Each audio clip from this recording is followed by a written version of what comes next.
In this week's episode, we've got several big announcements that came totally out of left field and are also guaranteed to destroy your bank account. Pew, pew, pew, pew, pew.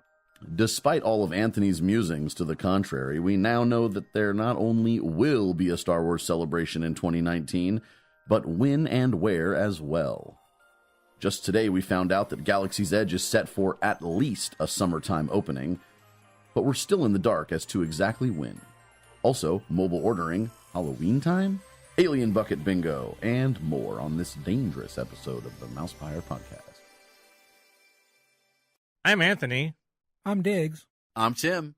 Welcome to MousePIRE, your source for Disney, Star Wars, and everything in between. This is the podcast where both empires collide. Ladies and gentlemen, boys and girls, welcome to the MousePIRE Podcast.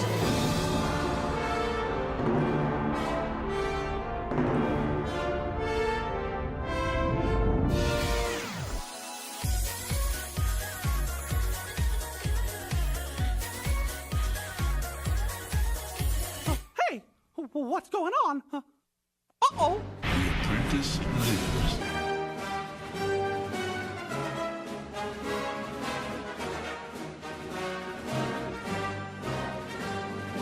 What is this? You best start believing in ghost stories, Miss Turner. You're in one. Think help me hardly show up. You never had a friend like me. Some imagination, huh?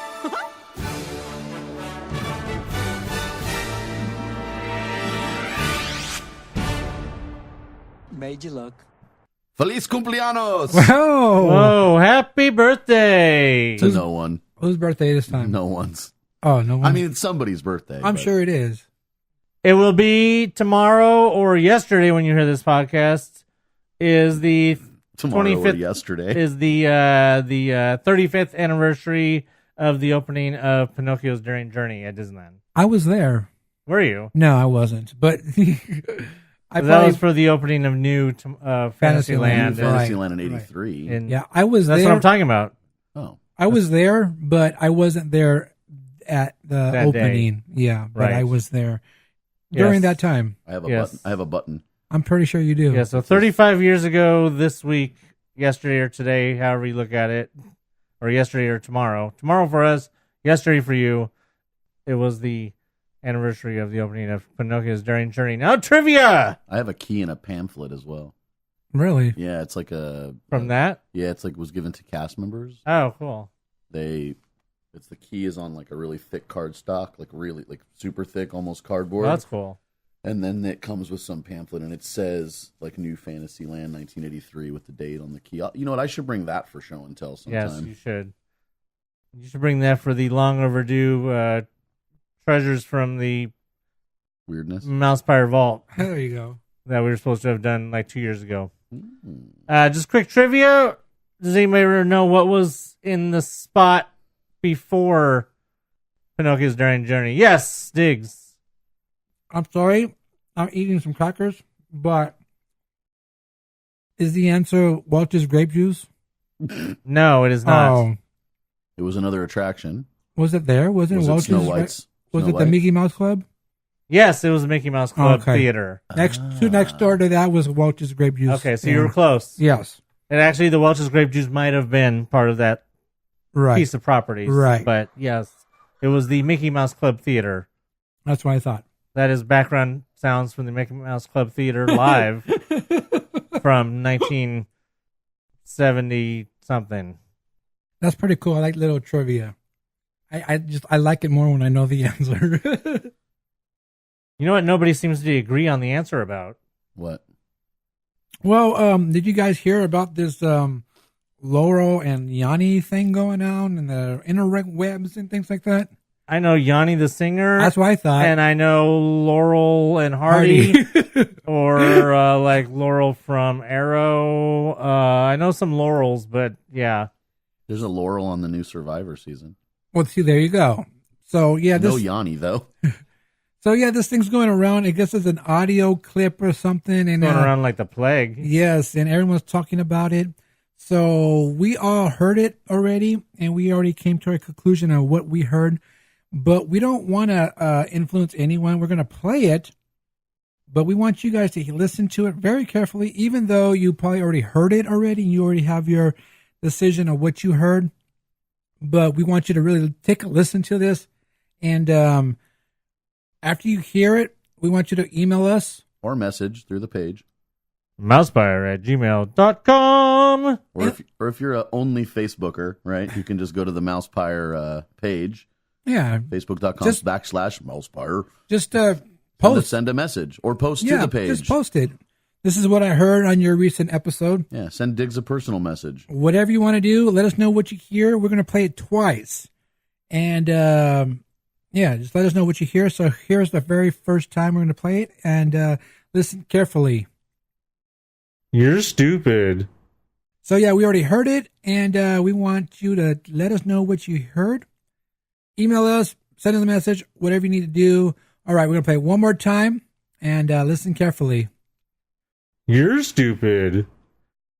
So, yeah, there you go. Just, let us know what you heard.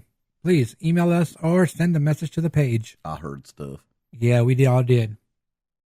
All right, so real quick, we're going to do a little show and tell here. Whoa. I recently got my renewal from D23, and I sent some pictures to Anthony and Tim. Mm-hmm. And I decided, you know what? I'm just going to bring it because there's more stuff to show than to take pictures and stuff. Right. While he's opening this and pulling it out, whoa. I just want to point out that the D23 gift has been getting more elaborate every year. Yes, it looks like a book, like Mickey Mouse, This Is Your Life. Right, yes. Because, of course, this year is Mickey Mouse's 90th birthday, as we talked about last week. But that was last time. With controversy. But I just want to comment that the gifts have been getting better every year. It got way different than going back to, 2013, I believe it was, when we got a pin. Well, the pin was pretty cool. I know, it was a replica of the pin that signed the original Walt Disney Studios contract. But let me go back to before that, because I was supposed to get a renewal, or my gift was supposed to be a watch with my name on it. Oh, right. I never received the watch, even though I called them and said, hey, I didn't receive it. Oh, okay, we're sorry. We're sending it to you. Never got it. So you didn't call again after that? No, because you know how they're going to be, oh, well, we don't have it anymore, blah, blah, blah, blah, blah, blah. Whatever. Something Tim can relate to. Yes. Yeah. Anyway, the D23 magazine's pretty cool. It has the Avengers on there. Who are those guys? They sound familiar, but I've never seen them before. It's really, really cool. But I'm going to start with the very first item that Tim probably really likes. It's the Happy Birthday Mickey button from 1978. Yeah. You know what's funny is I believe I have that button. Do you? It's not from this reprint. Right. I have the original, I think. So it's a pretty nice button. Well made. Right. Mm-hmm. I got a postcard here with the Mickey Mouse Club, which is really, really cool. Now, this is, I don't know what year it was, but the Mouseketeers were at Disneyland. And I actually have a card that looks just like this, but a little bit bigger. And we got all the autographs on it, except for Annette. So that was really, really cool. I have that at home still. Maybe I will find that and take a picture of that one. It should be in a museum. Now, the next thing is like drawing and basically what do you call it? This is Steamboat Willie. So it's like storyboards. There you go. I was looking for that word. So I have a storyboard here on a piece of paper about Steamboat Willie. Now this, I don't know where this is from. Is this Shanghai? Because it says Mickey Avenue on there. Mickey Avenue is Shanghai, and that looks like the train station in Shanghai as well. Yeah, that's pretty cool. You can put that in the window, and it like lights all up. Look at that. I think that's really, really nice. The other thing I got here was a album sleeve from the Social Apprentice. The Sorcerers. From, Fantasia. So far, that and that other thing from Shanghai, those are both frame-worthy. Yeah, on the back of this, it says, enjoy these Disney extended play records. And has like Peter and the Wolf, Song of the South, Pinocchio, Dumbo, Bambi, blah, blah, blah, blah. This is really cool. So it's another reproduction Yeah, of an original, and it's really cool looking. Yeah. Like I said, it's definitely another frame-worthy item. There's definitely something else coming up that's another frame-worthy item. I'm going to save it for last. Yeah, because I got this little poster. It says Mickey Mouse Musical Review. Pretty cool. I don't know where it's from, and I can't. Probably see. from Disneyland. Probably. maybe. Yeah. Like something that might have been at like the Fantasyland Theater or... Ooh, now that looks cool. This is backstage. Magazine. Sort of. This is Is that the original Disneyland line? It might be. This is a not very close likeness of Walt Disney. Painting Mickey Mouse. It's signed Walt Disney. This is from the Rockwell. Where Right. he's doing the self-portrait. But they have another version of this that they sell a little statue of where it's Mickey painting Walt. Right. Which is really cool. This next one says Rough Mickey Model Suggestions for TV. That's interesting. Well, I will say this. Those are worse than the new Mickey. The new Mickey is not so bad when you compare it with that. It's not worse than the new Thundercats, though. Oh, man. You saw that I posted? I saw it way before you posted it. You know what I think the problem is? Is that he has a man bun. That's the issue. This guy is a man bun wearing... Stop. Because we're not going any further, because I already know that you're going to go off on a tangent about that. All right, so next thing I got, I think is a sticker or something. I don't know. But it says Aircraft Worker. It has Mickey holding a wrench and a propeller. Oh, that's cool. And it says building. It says building planes for victory. You should scan that and make it the right size to make buttons. Oh, for us. good idea. Yeah, that's a cool image for a button. Yeah, it is. Right? I like it. And if we made them, people would think they're real. I like it even has a little bit of texture to it. Yeah. Definitely something vintage from World War II. All right, next thing I got, it says Mickey Mouse on it. It says his book, and it's like a little book. Looks pretty cool the way they made that. But inside is a picture of Mickey Mouse, which is really cool. That's cool. I like that.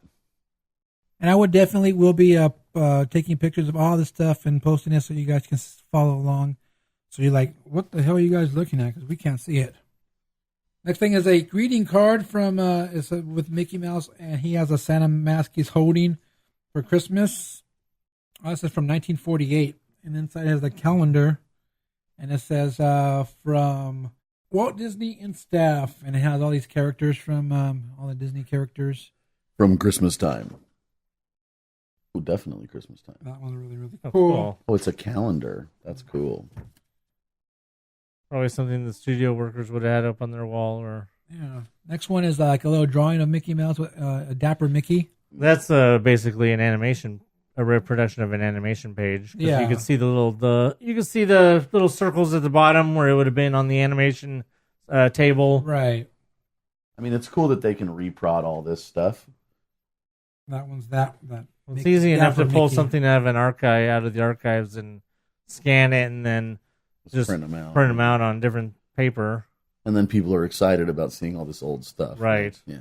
All right, next one is Mickey and my buddy Oswald. I like that guy. Lucky Rabbit. To Carl Lemley. In memory of the days when I produced Oswald for Universal. Best wishes, always, sincerely, Walt Disney. Shade. October 1st, 1935. Dirty. Just for history, Carl Laemmle was the president, I believe, of Universal Pictures at the time. And, of course, the famous Oswald was made for Universal Pictures by Walt prior to Mickey. Well, Lemley's also has the theater downtown. There's a couple of them, and one in Hollywood. Well, yeah, it's named after him. Yeah. But Laemmle was the president of Universal. There's several buildings on the Universal lot that are named after him. All right, next thing is this card thing that has Mickey on there and Minnie. Looks like a crest type of thing going on. Cool. I got this little animation cell. It says Mickey Mouse presents Parade of the Award nominees.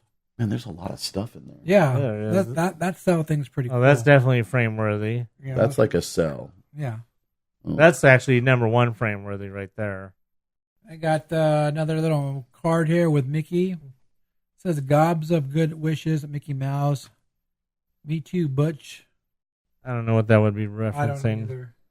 The next thing is a from Mickey's Christmas Carol. Has a picture of Mickey. The next thing is a from Mickey's Christmas Carol. Has a picture of Mickey. Bob Cratchit? Right, yeah. Mickey has Bob Cratchit, and it has a score with music it says from "Oh, what a Merry Christmas Day." Ooh, it's music. It says vocal lead sheet. So that was pretty cool. That probably would have been something actually given out to the Mickey's Christmas Carol. to the people doing the recording for the movie. Right. Oh, what a Merry Christmas Day. I got this thing from it says McCall's printed patterns with transfer. Hear the joyous music play. No, I remember. Yeah, McCall's yeah. Yeah, I actually haven't looked at this one yet. So this is the when you have patterns and you make like dresses and things like that. Yeah, you can actually still get those like at like Anna's Linens and stuff like that. Right. Michael's. So this is basically a pattern to make like a doll. And it has a picture of Walt with the dolls. Cool. So there. there's legit the actual pattern is inside and everything. There's no pattern, just this. Oh, it's just the envelope. just would have been the envelope, Right. but it's it's The back of it has the patterns, like what it would look like. Oh, okay, that's cool. on So you there. can't actually like make it, but Right. But yeah, that's it's cool. Pretty cool. Very cool memorabilia right there. Right. So we have a bag thing about, I think it's like a bag from Tokyo Disneyland. Maybe it's for popcorn or sushi. I don't know. Sushi. That looks like Ooh. There's nothing inside. But, No, I'm just trying to see how it would open without. Right. It might be like a little popcorn bag or that's what I was thinking, something, popcorn but bag. that is cool. But also, I It got. reminds me of the popcorn bags from the park from the 80s. Yeah, I was thinking the same I gotta thing. take a picture of that. And That's then we pretty got rad. this from the Disney Channel. It's a napkin. That's That cool. napkin. And in the back it has Mickey Mouse. That guy looks crazy from the back. The thing. This is pretty cool. Oh, it's from the Disney Channel. Yeah. Yeah. Yeah. It says Walt Disney, Mickey Mouse. This whole thing we're talking about, it has all the listing of what it is. And I don't look at things. I just look at what I got. And yeah, it just says Shanghai Disneyland Mickey Avenue Seal 2016. So list everything I got here. That's cool. And like I said, I'm going to save the best for last, which I looked at this. I said, oh, this is awesome. Right away when I saw it, I knew what it was. Let's see if this guy over here, Anthony, knows what it's from. Whoa. Let's see if Tim knows what it's from. This, I believe, is Tron. Exactly. Is it Tron? No, not Thrawn. That's Thrawn. Thrawn. Thrawn. But Tron. Tron. So the original Tron with the hidden Mickey. Have you guys seen the original Tron and seen if you guys ever noticed the very original hidden Mickey there? When I first saw it, I saw the hidden Mickey. I was, and it's not the Mickey from nowadays where you see the 3 dots and you know it's a Mickey, and this is actual hidden Mickey's face, your face. Oh, I skipped one thing, but who cares? It says Walt Disney Production, Mickey Mouse painting, the sticker, I believe. That's cool. So yeah, that Tron was awesome. I was like, oh, this is badass, and I sent that first thing I sent to Anthony. So yeah, I will definitely whatever you want to do. Photos. Whatever you want to do. I would definitely take pictures of these and put it up so you guys can see. You guys can follow along with us. But yeah, I thought this was a pretty cool gift that they gave for the renewal. Awesome job this time, D23. All right, so this past weekend on Saturday and Sunday was Comic-Con Revolution over at Ontario Convention Center. And Anthony and I went. I went on Saturday. You went too? Yes, I That's got TFTI, guys. I got a press pass. Thank you, Anthony, for the press pass. How'd you get that? I don't know. On a whim, I was just looking on the page, and usually, most of the time, you can't try to get a press pass a couple days before the con. I'm like thinking, But then they let me click on the link. Of course, I forgot one thing. I took my medicine not to eat. I forgot this poster that I got for Tokyo Disneyland or something. Something land? We're not sure. This is very, very hard to open. So, Tim, hold the bottom. Just hold the bottom. Building a better mouse. You sent me a picture of that. Yeah, okay. Yeah. Oh, here, hold on. Let me. This is like very, very hard to open. It's very thick cardstock paper thing. See? Even my picture's crappy. Yeah. So here, give that to Anthony so he can check that out. Yeah. Of course, I forget to open the one of the. Damn, that is hard. Very, very. Yeah. Yeah, something like this should never have been rolled. Right. You could lay it flat and put something. It's gonna take Put some Wow. stones and maybe a book on top of it Yeah, or something. something. What I want to know is what's up with this Porky's font. You know what I'm talking about, right? Yeah, I do. It's It's totally the font from Porky's. Well then. That's really that's the one that caught my eye. That's really cool though. We've got cool stuff. So yeah, Comic-Con. We got press pass. I got a press pass. Yeah, so I just decided to just fill out the thing and do it just on a whim. I'm already going, so I'm like, well, I guess I'll just put his name because he's the only one who has access to the email anyways, and it's better if I put the MousePIRE email because makes it look more legit, obviously. So I just signed him up on a whim, and then like less than a day and a half later, they're like, okay. I mean, if they don't have a huge following, you'd think that Apparently they didn't because I mean the fact that they were willing to give a press pass like literally 2 days 2 days beforehand. Is 2 days crazy. before the con is crazy. It's like wow. Well, now you know that you can get press for the Podcast, Anthony right? actually tried for Palm Springs last year. Was it last year? Oh yeah, I tried for pass for Palm Springs last year, but we didn't get that one. So yeah, I was surprised that I actually got it. So yeah, it's pretty cool. Went on Saturday with found Anthony over there after I walked around the different booths and stuff like that. Really cool. They had a lot of cool merchandise to get. If you had the money for that stuff. Oh, I want to say real quick that I checked out we saw the Kiss. Remember I showed you the Kiss? Right. So I went back to go see how the much. Royal Kiss? No, I'm just kidding. I went back to go check the prices on that, and everything basically was $20, except for Gene was $25. I believe it was $20 to begin with Right. when I bought them anyway. So yeah. Anyway, so yeah. I'm gonna let Anthony talk about the experience, and I'll chime in with the stuff that we went together. Yeah, it was really cool. I don't remember how much I talked about last week about the convention itself. It's only the second year of the convention. They actually just expanded from one day last year, Saturday only, to Saturday, Sunday this year. So there's 2 days you could have invited me.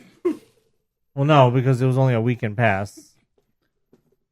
But, Caught you slipping. right. So it was really cool. I was hoping that it would be not a lot of people, which it definitely ended up not being a lot of people. If anybody's in this area has been to Long Beach Comic Con or Comic Fest or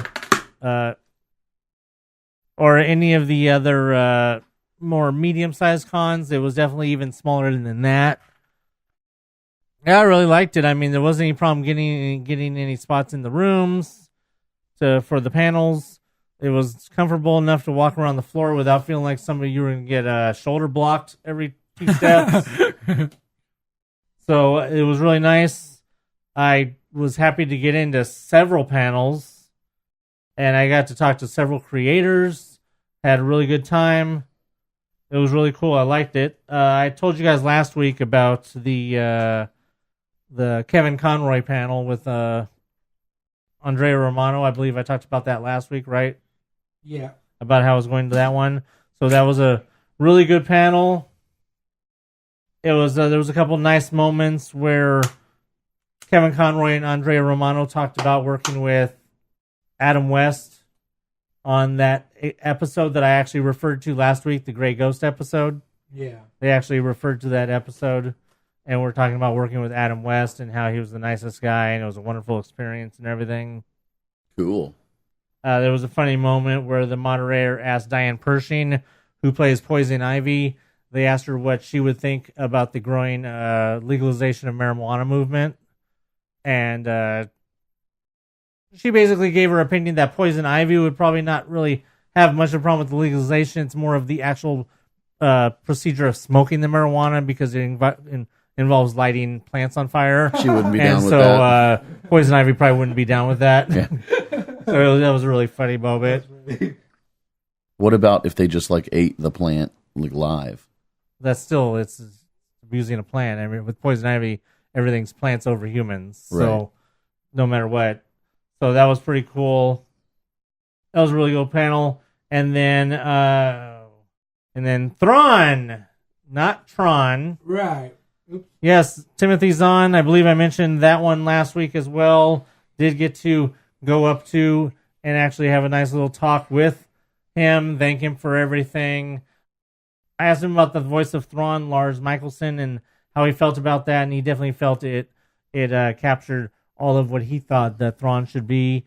And then I also asked him about the Mark Thompson performance on the Thrawn audiobook, and he talked about how when Mark Thompson originally did the audiobooks for his original Thrawn trilogy from 1991, how he did a completely different voice for Thrawn, that he never really felt like Thrawn was Thrawn, but when Lars Mikkelsen brought his voice, Mark Thompson heard it before anybody had even seen the Rebels episode because he had to record the audiobook for the novel.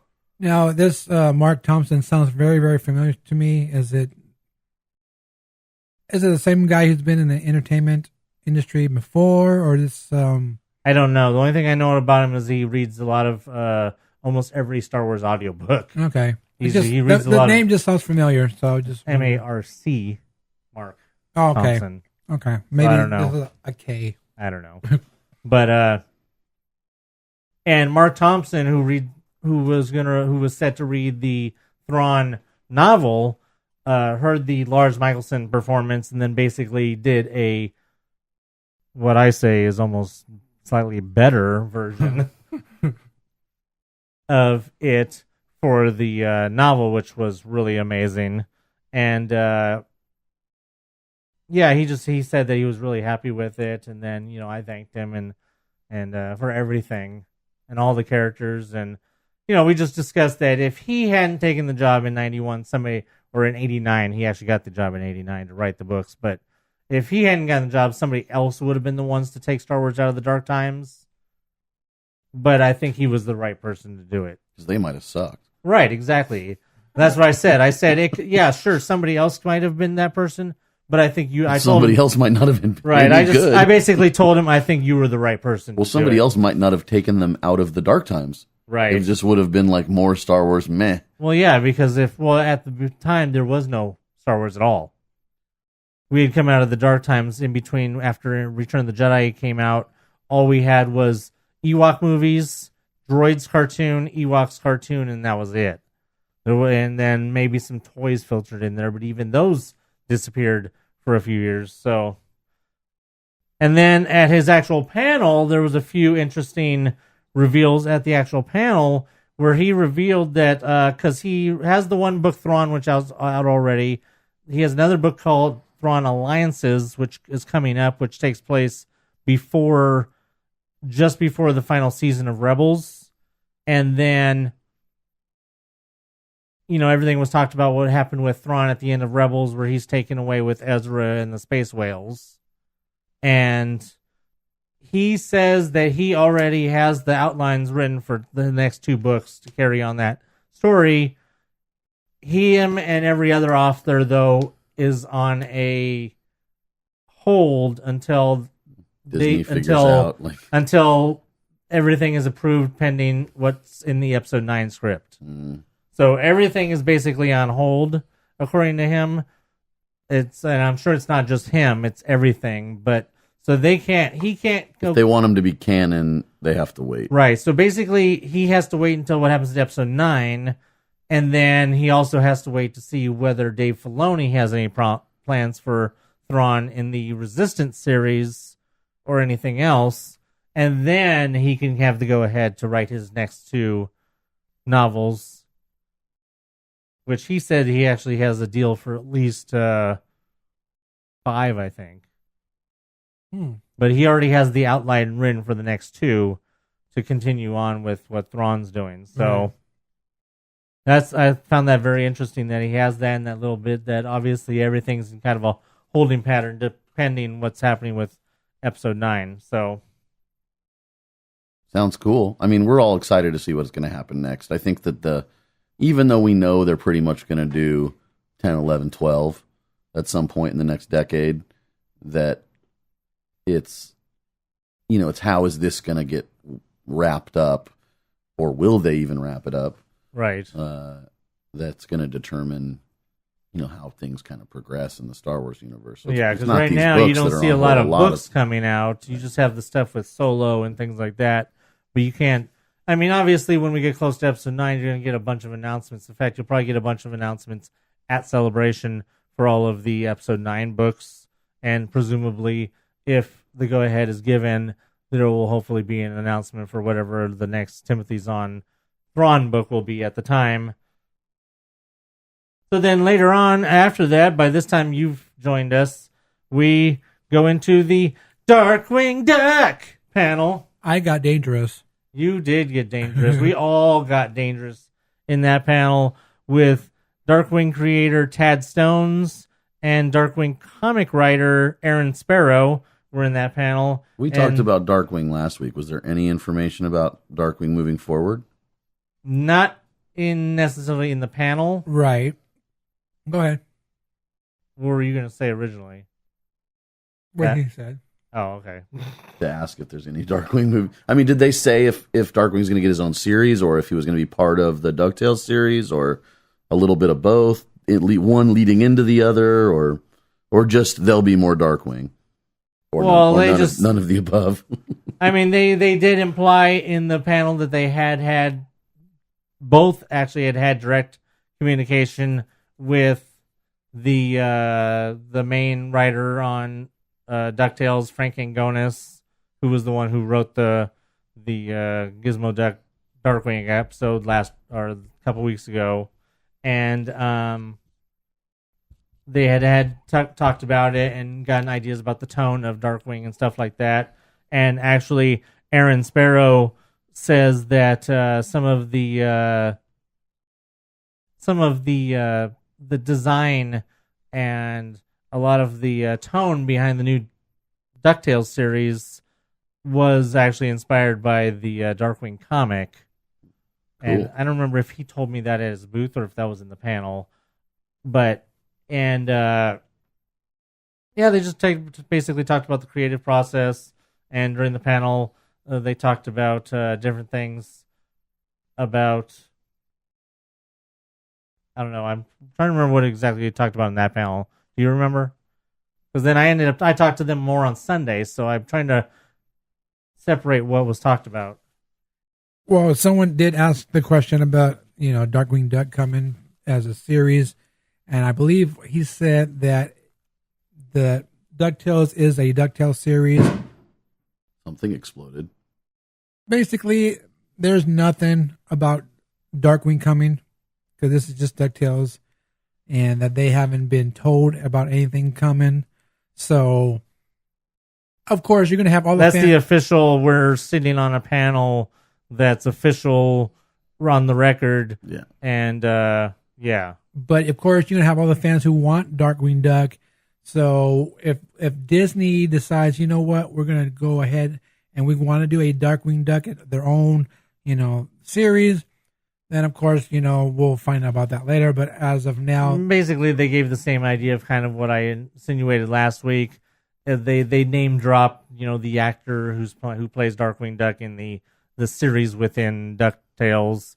And that, obviously, they did that because, obviously, he's going to get probably brought up at some point. Well, And then there's absolutely no reason why they can't take the same DuckTales and take the series within the series and make it a series. all evidence. Especially with if DuckTales is popular enough. Well, DuckTales has been a pretty huge hit, I think. Right.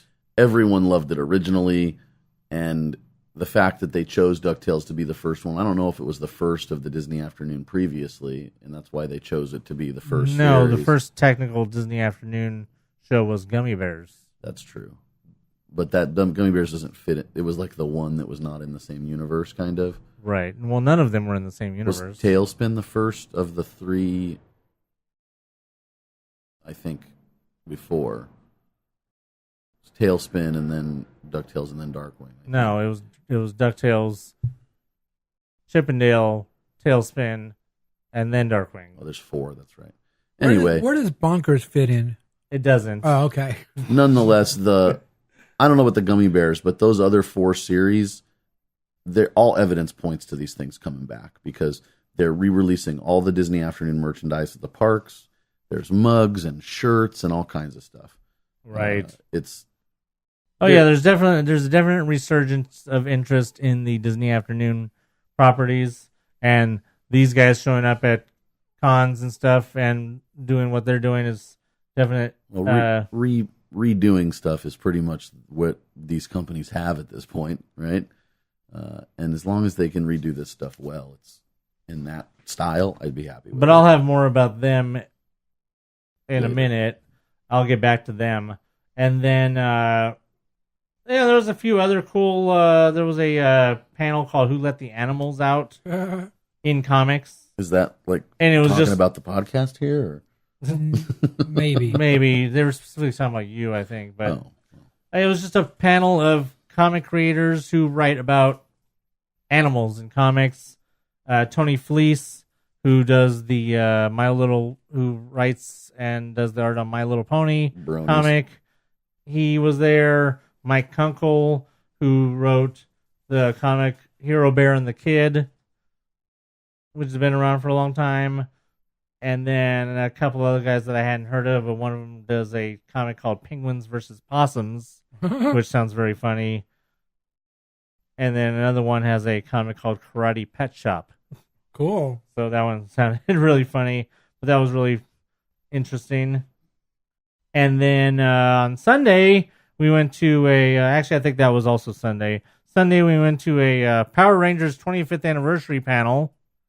Cool. Where the guy who wrote the original theme, he was there. Wow. Ron Wasserman, he wrote the theme, the original Power Rangers theme. The second Rita Repulsa was there. Not the one from the very first seasons, but the one from Power Rangers Turbo. Oh, okay. He was there. And then one of the guys that played a putty person.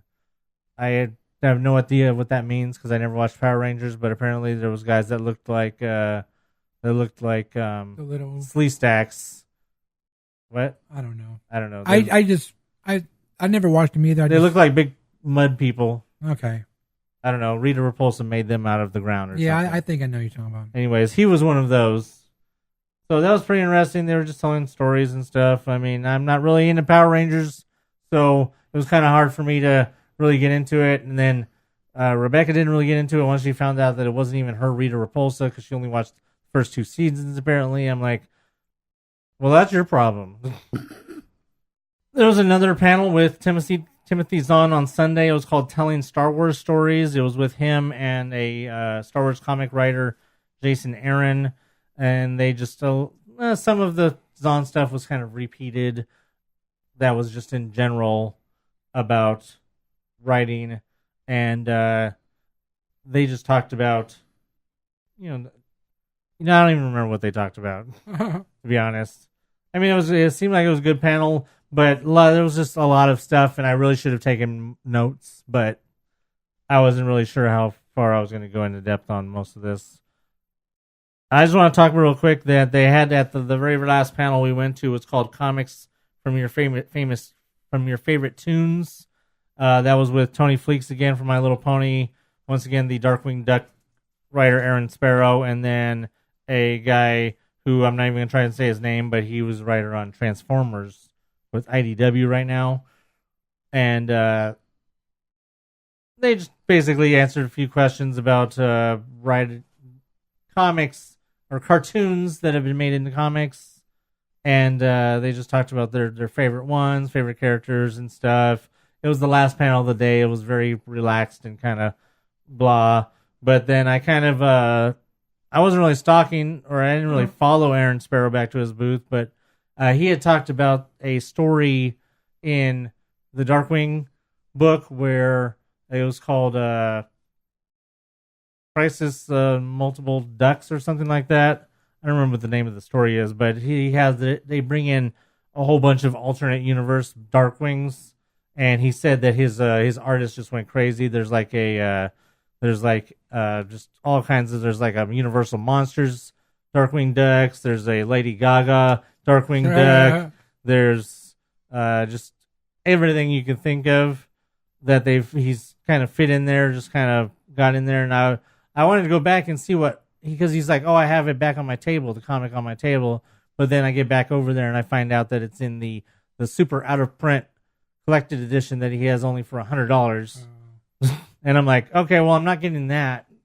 And then, so I'm just talking to him and I'm like, well, that's when the whole thing with what I was telling you about earlier, where, he had a comic there and he already had his signature. I'm like, well, I don't know if I want to buy a comic that already has your signature. Takes the fun of me getting your signature. And then I don't know why he takes the comic and he pulls it out and then he turns it over and he starts drawing a picture of Negaduck on the back.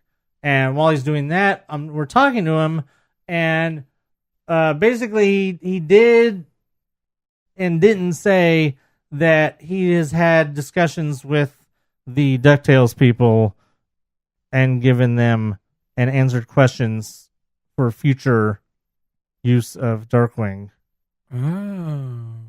You didn't hear that from me. Me neither. Me neither. So he basically implied, and I looked at Rebecca and I'm like, did he just not say that? Did he just say but didn't say that Darkwing is definitely coming back? And she's like, I think he did.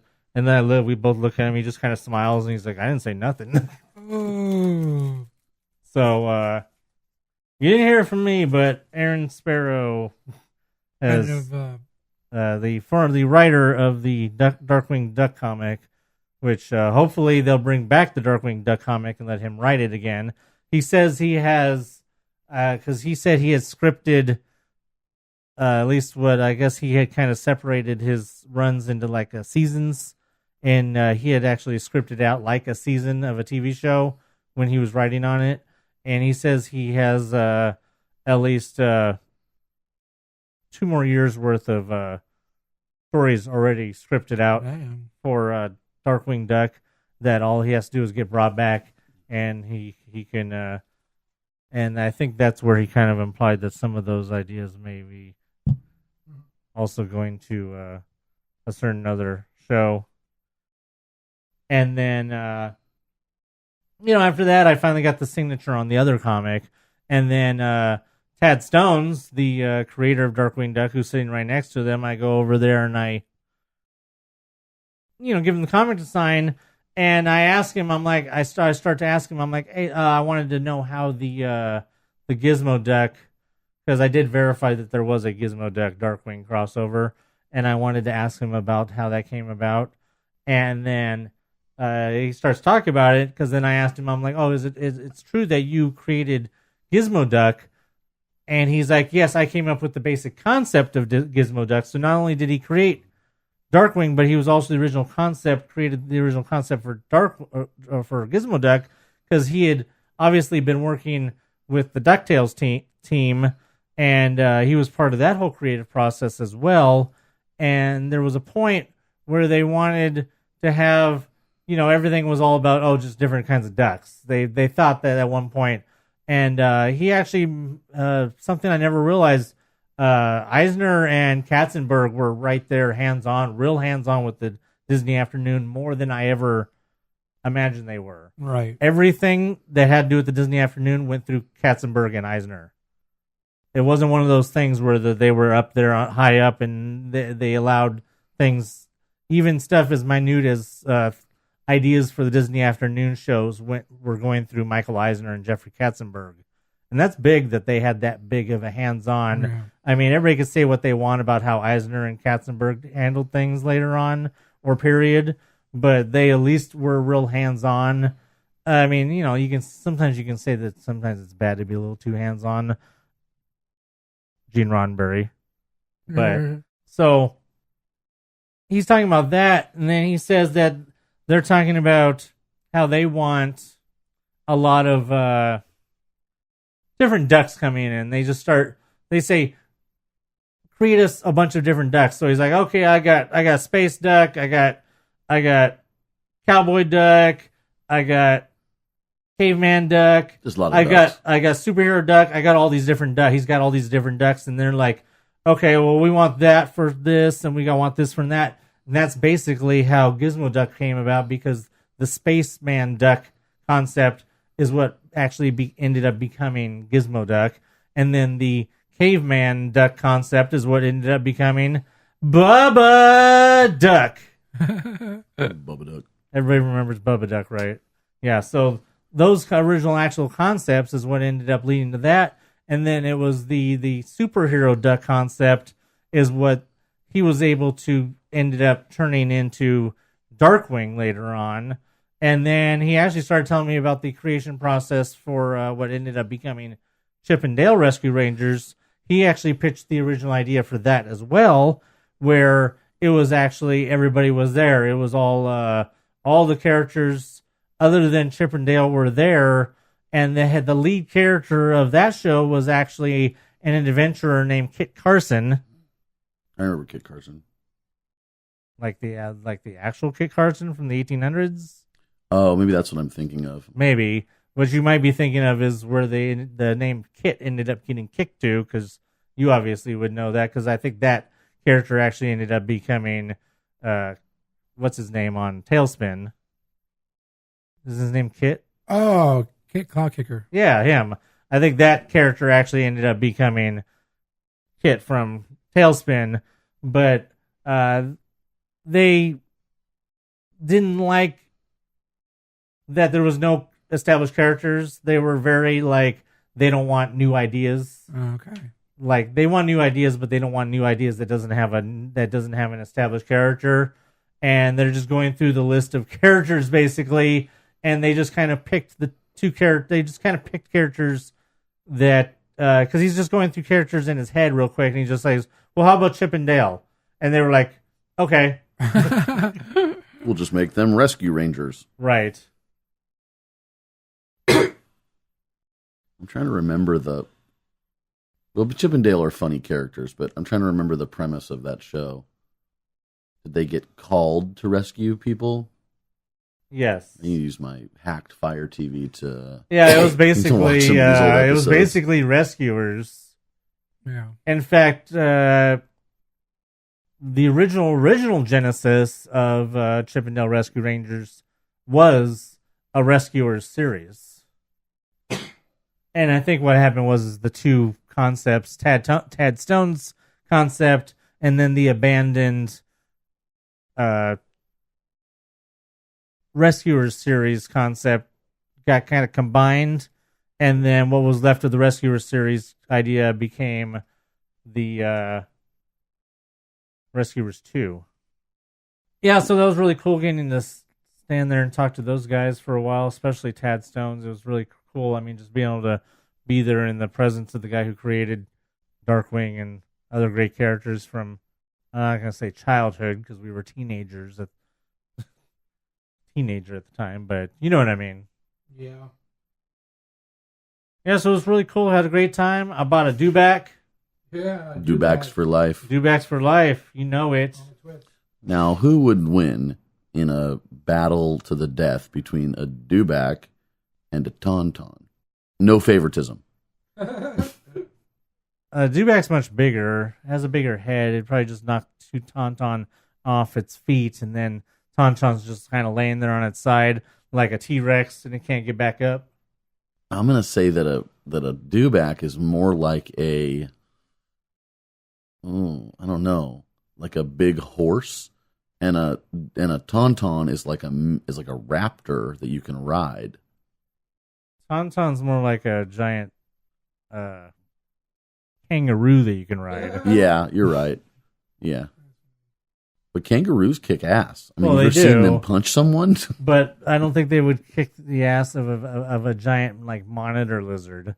Hmm. And a dewback is way bigger than any lizard that's on Earth. So yeah, it was a cool convention. I really had a good time. Glad to see a lot of cool panels. Talk to some cool people.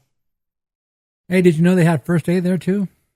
First aid? No, I didn't see it. Yeah, could you get Band-Aids from over the counter? I went over there to first aid to do my shot. So yeah, Oh, okay, cool. pretty cool. Could you buy No, you can't. medicine No, over I the don't- counter probably- I at don't any think- stand? I don't think so, not there. But yeah, Okay. I visit the first aid to do my shot, and yeah, really, really cool. Because I really hate going to the restroom and doing it because it's not comfortable at all trying to stand there and put a syringe in your stomach. Oh, and I'm not even going to mention their security Oh, yeah, we don't want to talk about that today. or lack thereof. Maybe next week. All right, we're going to move on because we have, I just wanted, if you guys listen to the podcast and if you guys follow our social medias and you were able to go to the park on Friday and pick up your alien popcorn bucket because you're your own pass holder, yeah, you're welcome.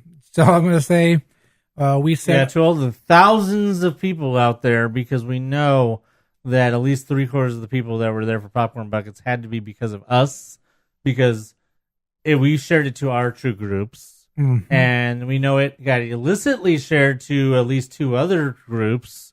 I don't know how many groups it got actually legitimately shared to from our group, but I mean, I know one big group, Disneyland annual pass holders, that it got shared to, and it just blew up all in there, and all kinds of people talking about it, and yeah, we just want to say you're welcome. exactly. You know, we told you on Wednesday that it was going to be available on Friday. And, yeah, we, of course we get those, well, how do you know? And blah, blah, blah, blah, and da, da, da, da. Yeah. Anyway, yeah, you're welcome. You got your bucket because of us. Yeah, that's about it. Oh, yeah, if you guys didn't know, it's sold out. So you're going to get it anyway because Well, they came back. Oh, man, where's my voice? They came back for one day, as you generously predicted, and then everyone stood in line for hours again, just like the first time. In fact, the beginning of the day, I think, was worse the first time. The beginning was not as bad the second release, but the later part of the day was way worse. So it kind of worked in reverse. The beginning of the day, because they had announced it so far in advance on the 24th, okay, yeah. was like huge lines right from the start. And then as the day went on, those lines kind of dwindled depending on where you were in the park. In this case, it was only rumor in the beginning, right? From us, basically. And no, it was fact from us. Fact, but not a Disney announced fact. Right. Just basic. And did Disney ever announce it? No, they didn't. Exactly. Right. So it came from us, but then the people that knew it right away and they went super early, they actually did something the very first time this time. They opened the popcorn stands at 8 in the morning. All of them? At DCA, apparently, and at the town square. Fireworks. Yeah, but they opened the popcorn stands at 8 in the morning, which I was really shocked about. So there's all these videos of people with like 6 of them on their necks, like prior to 10 a.m., before the popcorn stands hadn't even opened yet. And I think people saw those, and then they rushed in to get them. By noon, the lines were well over an hour. Because by that time, people were like, oh shit, those guys were right. Yeah. And then Exactly. when people got off work on Friday night, the last like 4 hours apparently were really bad. People said that they were waiting 3.5 hours, like in the very end of the night. Yeah, and then there were like a very small handful available Saturday morning. Something like 12 boxes. maybe. Yeah, something like that. Spread out between both parks. From the counts that we got, there were actually more popcorn buckets available this time than it seemed like there was more popcorn buckets available this time than what there was the first time. But they definitely sold out a lot. Or actually, a little bit faster. Man, somebody keeps lighting off fireworks. We're not even in June yet. Yeah, right. No. You're early. All right, so yeah, those are gone. So don't even think about going to the parks and trying to get them or asking everybody, when are they going to have them back? And they're not. They will never be back. Don't ever ask when they will be back, because for those that don't bother to read, the expiration date or the last day that they were supposed to be sold is May 24th anyways. And by the time you hear that podcast, May 24th will have come and gone. Bye. Adios. All right, so it's time for some announcements. Announcements. A lot of announcements. I'm seeing Solo on Thursday night. Yeah. That's not an announcement. It's an announcement from me. Oh, okay. All right, we're going to start. Well, you know what? We're here at Anthony's house, and we have the 4th of July going on already outside. Yeah, apparently. And apparently we've gone forward in time. Well, I guess it's not early for the 4th of July, so I guess it's not early for Halloween. So let's talk about some Halloween stuff. Yeah, apparently it is going to never be too early for Halloween. Hey, you know what? That's fine with me. I think they're just trying to, catch up with Florida, who seems to start Halloween earlier and earlier every year. So, you know what? One thing real fast, though. The rumor of Mickey's Halloween party at DCA in 2018 is kaput, because we know that's obviously not going to happen now. So Halloween time in the parks are going to start September 7th through, of course, Halloween, October 31st. So that is a full, at least 1 week earlier, exactly, than what it would have been. Because going by the calendar, when would it have started normally? It usually starts around the 15th, between the 15th and the 17th, something like that, right? Yeah, it's always usually during that time. So yeah, it would have started the 14th. It's starting on Friday. That's the 7th of the Friday, so the 14th is a Friday also. So you literally have like 3 days in between when all the summer crap will go away. So Pixar Fest will end, and then you got like 3 days, and then Halloween. Exactly. So we're going to have a summer right to Halloween. So yeah, that's going to start, like I said, on September 7th. All the decorations are going to go up. Of course, you're going to have Disneyland all Halloweened out, and also... In fact, I wouldn't be surprised if you're seeing the Pixar Fest banners at Disneyland going down. Yes. Just being basically switched out. Yes. Halloween decorations over in DCA. There's really nothing really to tell you about that you guys don't already know when it comes to what goes on during Halloween. You know that Oogie Boogie's going to be there again and all his bats over at Carthay Circle Theater. That's going to be, I like that. That's pretty cool how they do that. You're going to have Halloween at Radiator Springs. You're going to have Mater's Junkyard Jamboree will transform into Mater's Graveyard Jamboree. And Luigi's Rollickin' Roasters will change into Luigi's Honkin' Halloween. And of course, you have Anthony's favorite going on over Hollywoodland with Guardians of the Galaxy will become Monsters After Dark. Yeah, so that will return, and I'm actually excited about that because I didn't get to go last time. Same here. I didn't get to go last year either, so I'm very excited to finally, hopefully, go this time. Yeah, so we have all that going on. And, well, you know what? Let's just skip forward to the Halloween party. Yeah, Mickey's Halloween party. Now, is this more dates again? Or because I know we went down from last year, we went down in the amount of dates from the year before, actually. Are we going back up, or are we still about the same? Okay, well, I think we went up 2, maybe. So we're going back to about where we were 2 years ago then. 2 years ago was 17. Okay. This year is 15. Last year was 13, I believe. Right, because it went down 4 and now it's gone up 2.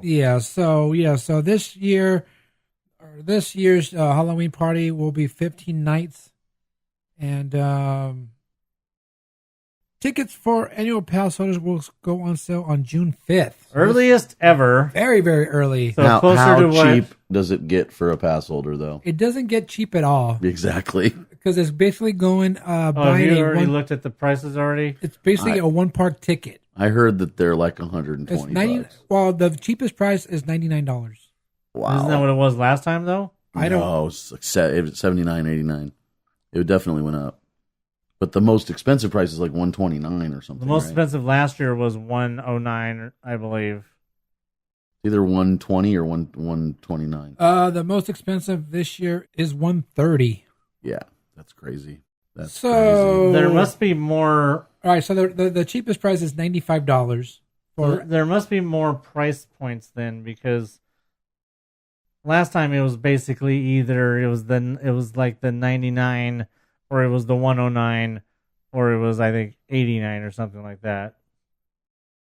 All right, so this year you have 95.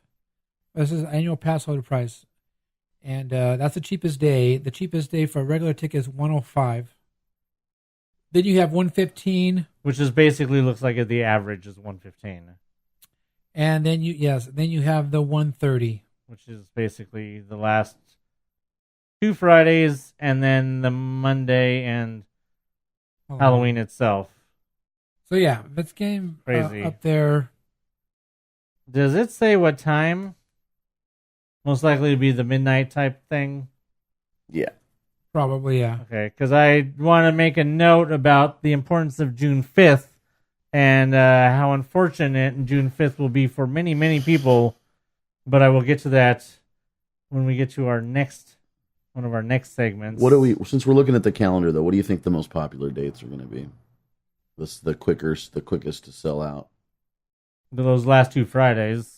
Yes, the Fridays are going to go quick. The weekends are always going to go quick. The Fridays are going to go fast. What are the cheap dates? Are there any of those Fridays? No. No, those are all the Septembers. Yeah. Oh. They're Wednesdays. Wednesday, Monday, Wednesday. Usually it used to be Tuesday and Friday. Now they're doing Wednesday and Monday. Yes. So they're doing Monday, Wednesday, Friday. Yes. And it's every Monday, Wednesday, Friday for the month? Well, except for when they're doing Tuesdays. Oh, well, that gets confusing. Yeah, it depends. The Wednesdays are only in September, and then they switch to Tuesdays in October. There must be a reason for that.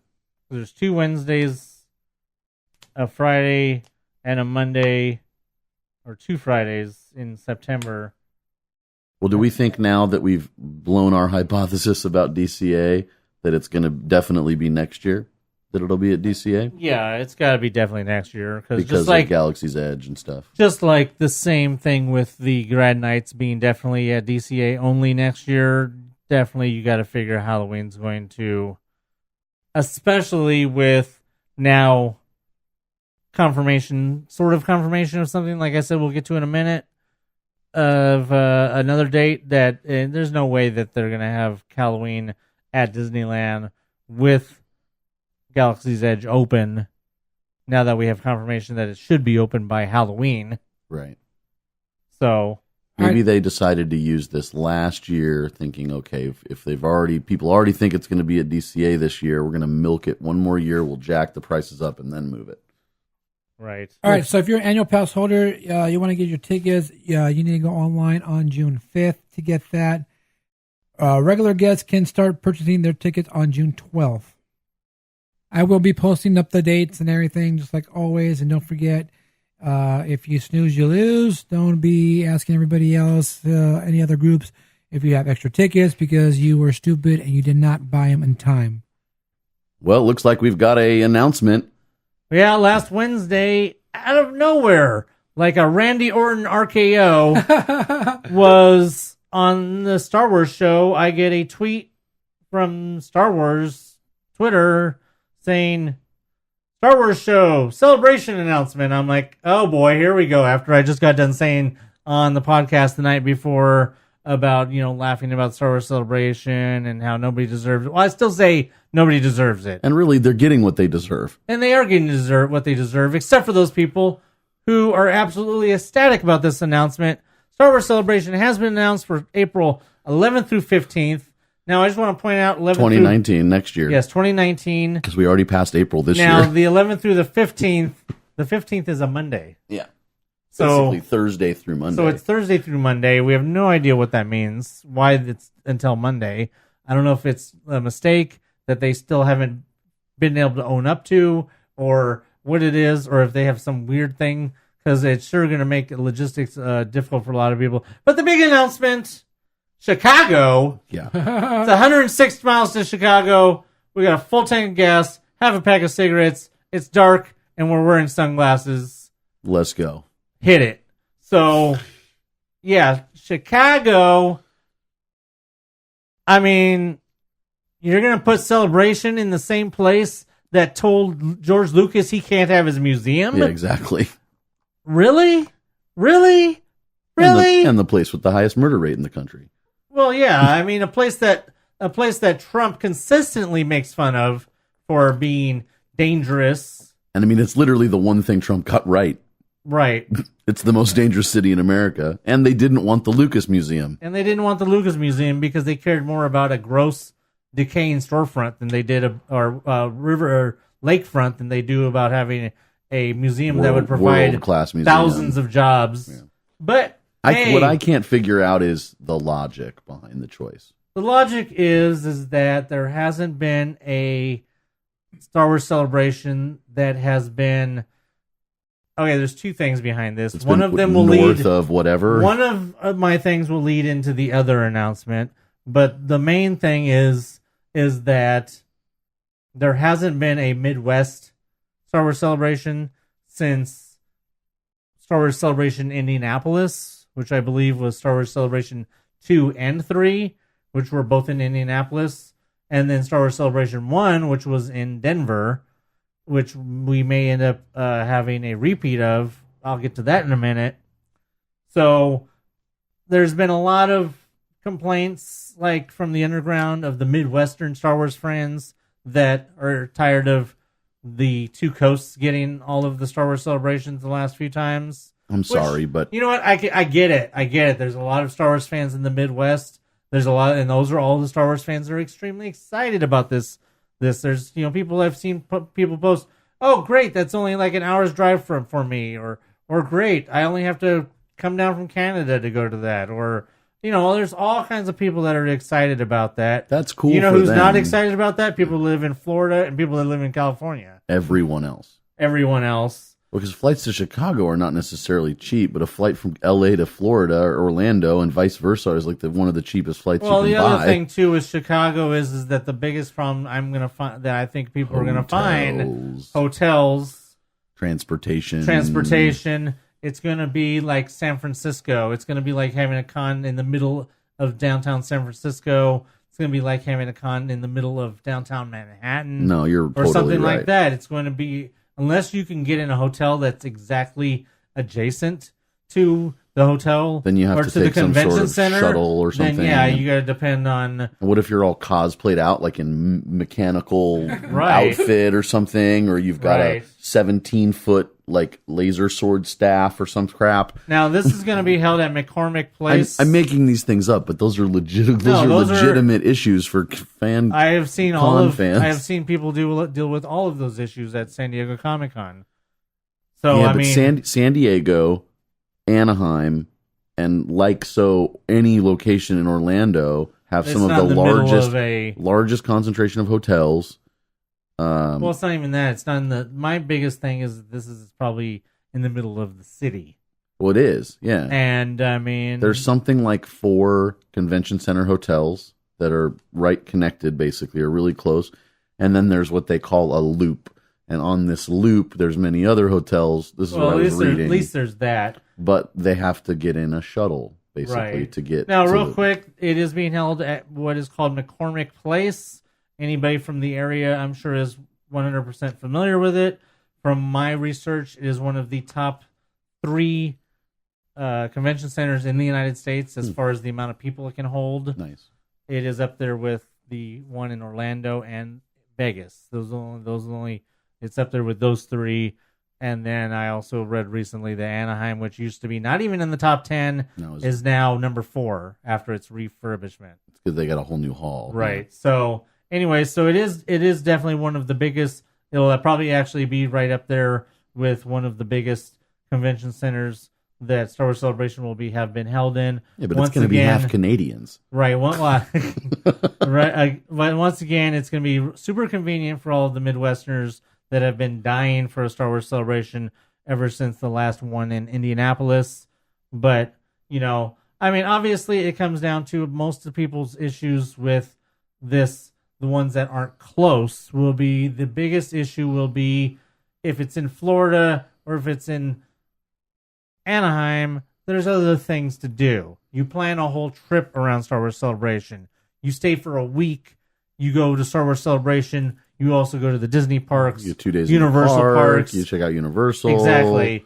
If you like Star Wars, chances are you like Harry Potter or something else Right. as well. So yeah. with Florida and Anaheim, you have all the different options to do on a trip. Chicago, what do you got? There's like literally one theme park in that whole region. You could go to museums, which is fine. But not the Lucas Museum. But not the Lucas Museum. You could go to, let's see, in April. You can visit the Bundys. You could go to a Cubs or White Sox game. Yeah, that'd be cool too. That would probably be the only thing I would want to do while I was there. I agree. I would hope that the Cubs would be home because I would love to go to Wrigley. Yeah, Wrigley'd be cool to go to. But other than that, I mean, That's not to say I would there's go nothing outside to of do Chicago there, to find things. I would go down to Joliet and be like, okay, this is where the Blues Brothers is supposed to have taken place, or go to that other place. This is the second Blues Brothers reference just on this podcast. Where's what's the city that Wayne's World takes place? Because that's outside of Chicago too, right? Aurora. Yeah, Aurora, Illinois. I'd be like, okay, Aurora, Illinois, here we come. Wayne's World, Rocking Wayne's Some World. Bohemian Rhapsody all the way down. Just don't go to Delaware. Oh. We're in Delaware. Delaware. Oh, Is that even a state? Hey, Dodgers won. yay! So yeah, now I'm going to get to the big thing, and that is when these tickets go on sale. Well, surprise, surprise, you got absolutely no notice. And here's the big one. I don't know if you know this. Tickets go on sale also June 5th Oh. at noon. Tickets will go on sale for Star Wars Celebration. What do you think that they Chicago. would do? What do you think they would do legitimately if they sold like 2,000 or 3,000 tickets or something, and then it just stopped? I doubt that's going to happen. I've already heard enough people that are still going to be going. And then, like I said, all the Midwest people that normally haven't been able to go to celebrations on the coasts, they'll be able to go. The only other thing that I see a lot of people really big about is the fact that Reed Pop is still going to be running the convention. And Reed Pop had a lot of problems in Florida at the last Star Wars Celebration in Orlando. They basically had a big cluster I talked about on this podcast where people would stand in line all night for an overnight line, and then people would show up the next day and just push their way in line and get ahead of people that had been waiting all night. Reed Pop had absolutely no control over crowd situations, and there was a lot of situations that were, and they're never willing to do. Once it's happened, they're like, "Well, sorry, that's just the way it I goes." Personally, and I talked about this on the podcast, I personally know people that wanted to leave Star Wars Celebration after the first day because the first day at Star Wars Celebration was so bad with crowd control or lack thereof. That's how I felt about D23. But there were people that were recovered by the end. But I mean, there were a lot of people that had really bad situations and experiences at Star Wars Celebration, and a lot of those people blame Reed Pop legitimately. And as long as Reed Pop is still in charge of Star Wars Celebration, there's people that are still going to have their reservations about. Do they hire this company to do it, or is it their no? deal? They're the promoter. They're hired. Yeah, they're hired to produce the event. They're not obligated. Disney or Lucasfilm is not obligated to use Reed Pop. No. Okay. I was wondering, did they pay a licensing fee that got them so many years of we own the event? They might. I don't know. We don't know those kind of details.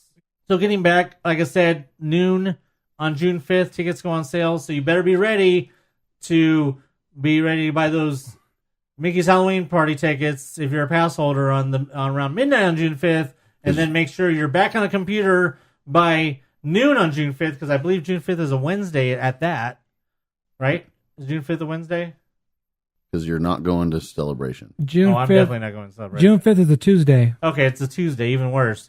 That's the day you're going to Arizona. Oh, yeah, that's the day I'm going to Arizona. Thank you. And it's midnight for the So it's midnight on Monday night for Anytime Mickey's between Halloween midnight party? and 6 in the morning, probably. Right. Just like the Star Wars night tickets.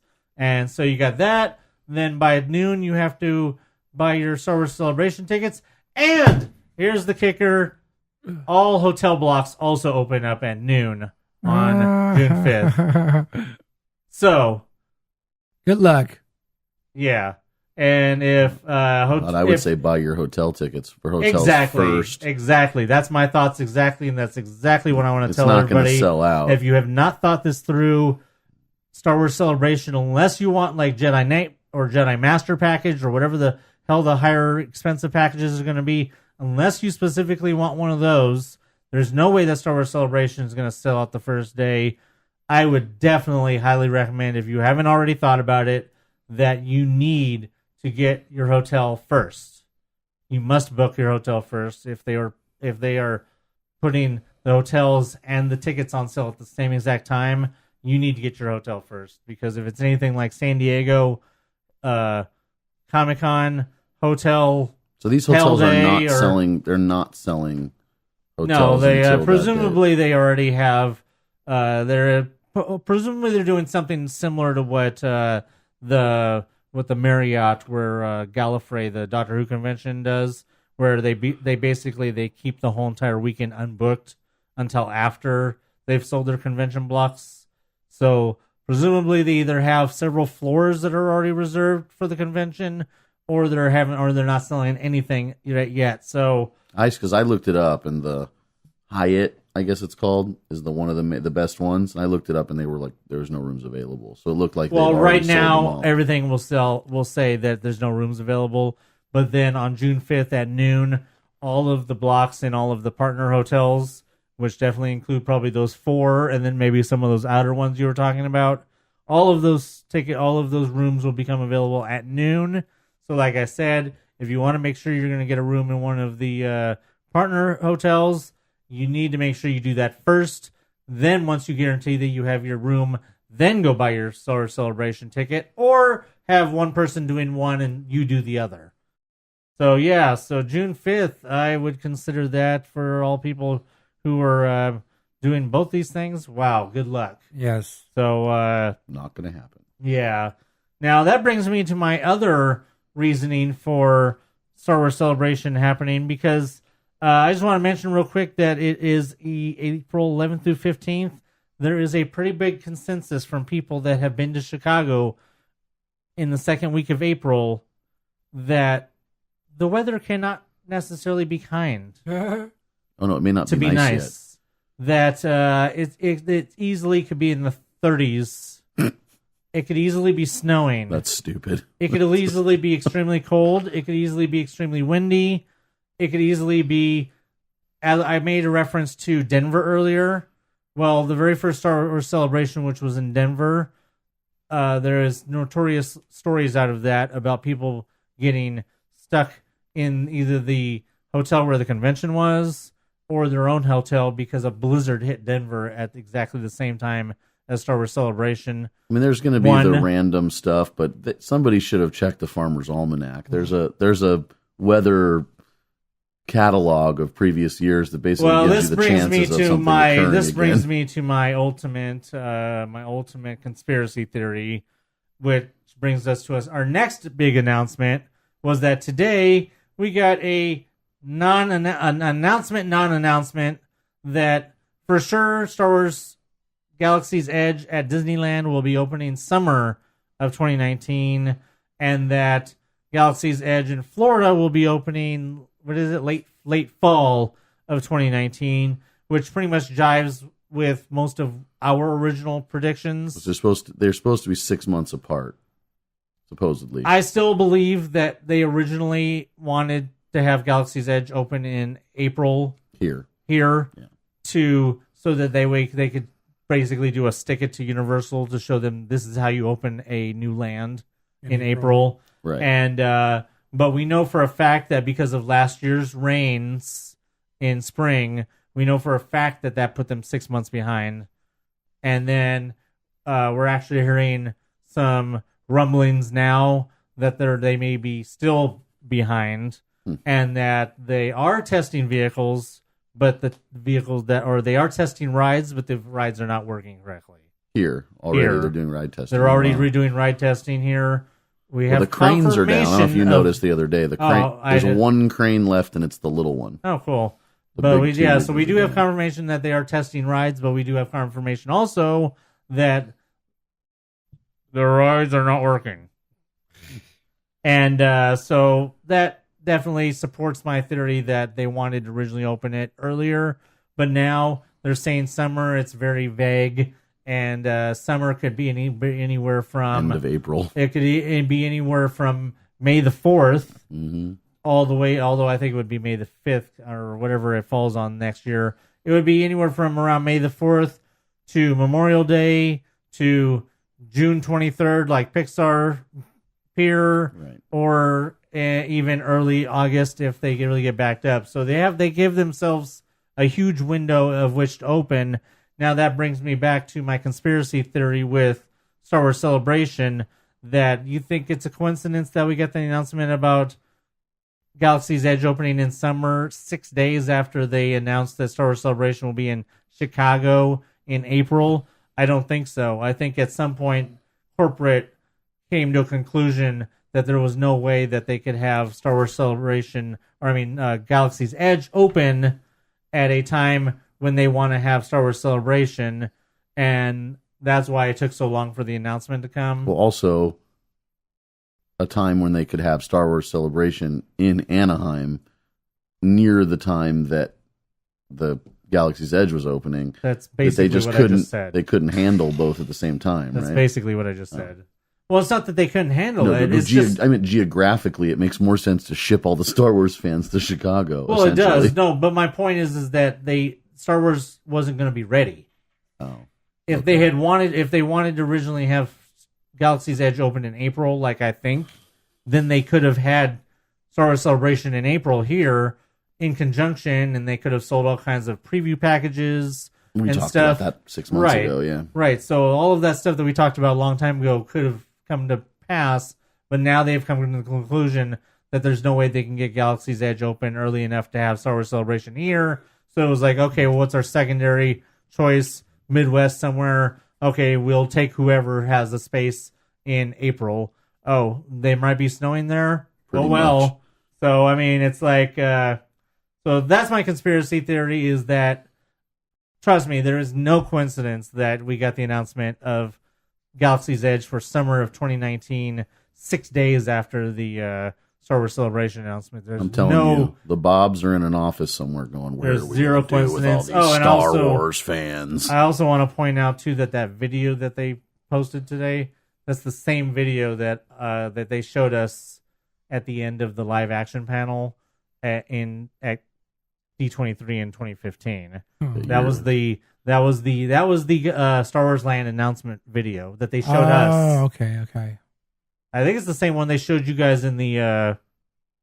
They should have showed the same video to you guys in the parks panel. I don't remember. But yeah, that's that video. It looks new, but no, it's like 3 years old. It's new to you guys. I saw that video. Moving on. Big news. Yes, big news. You know what you don't have to wait that long for? Food? No. Pixar Fest? Close. Wait, that's already happening. Pixar Pier? No, but that's kind of close too. Oh, okay. The arrival of Etna Mode. She scares me.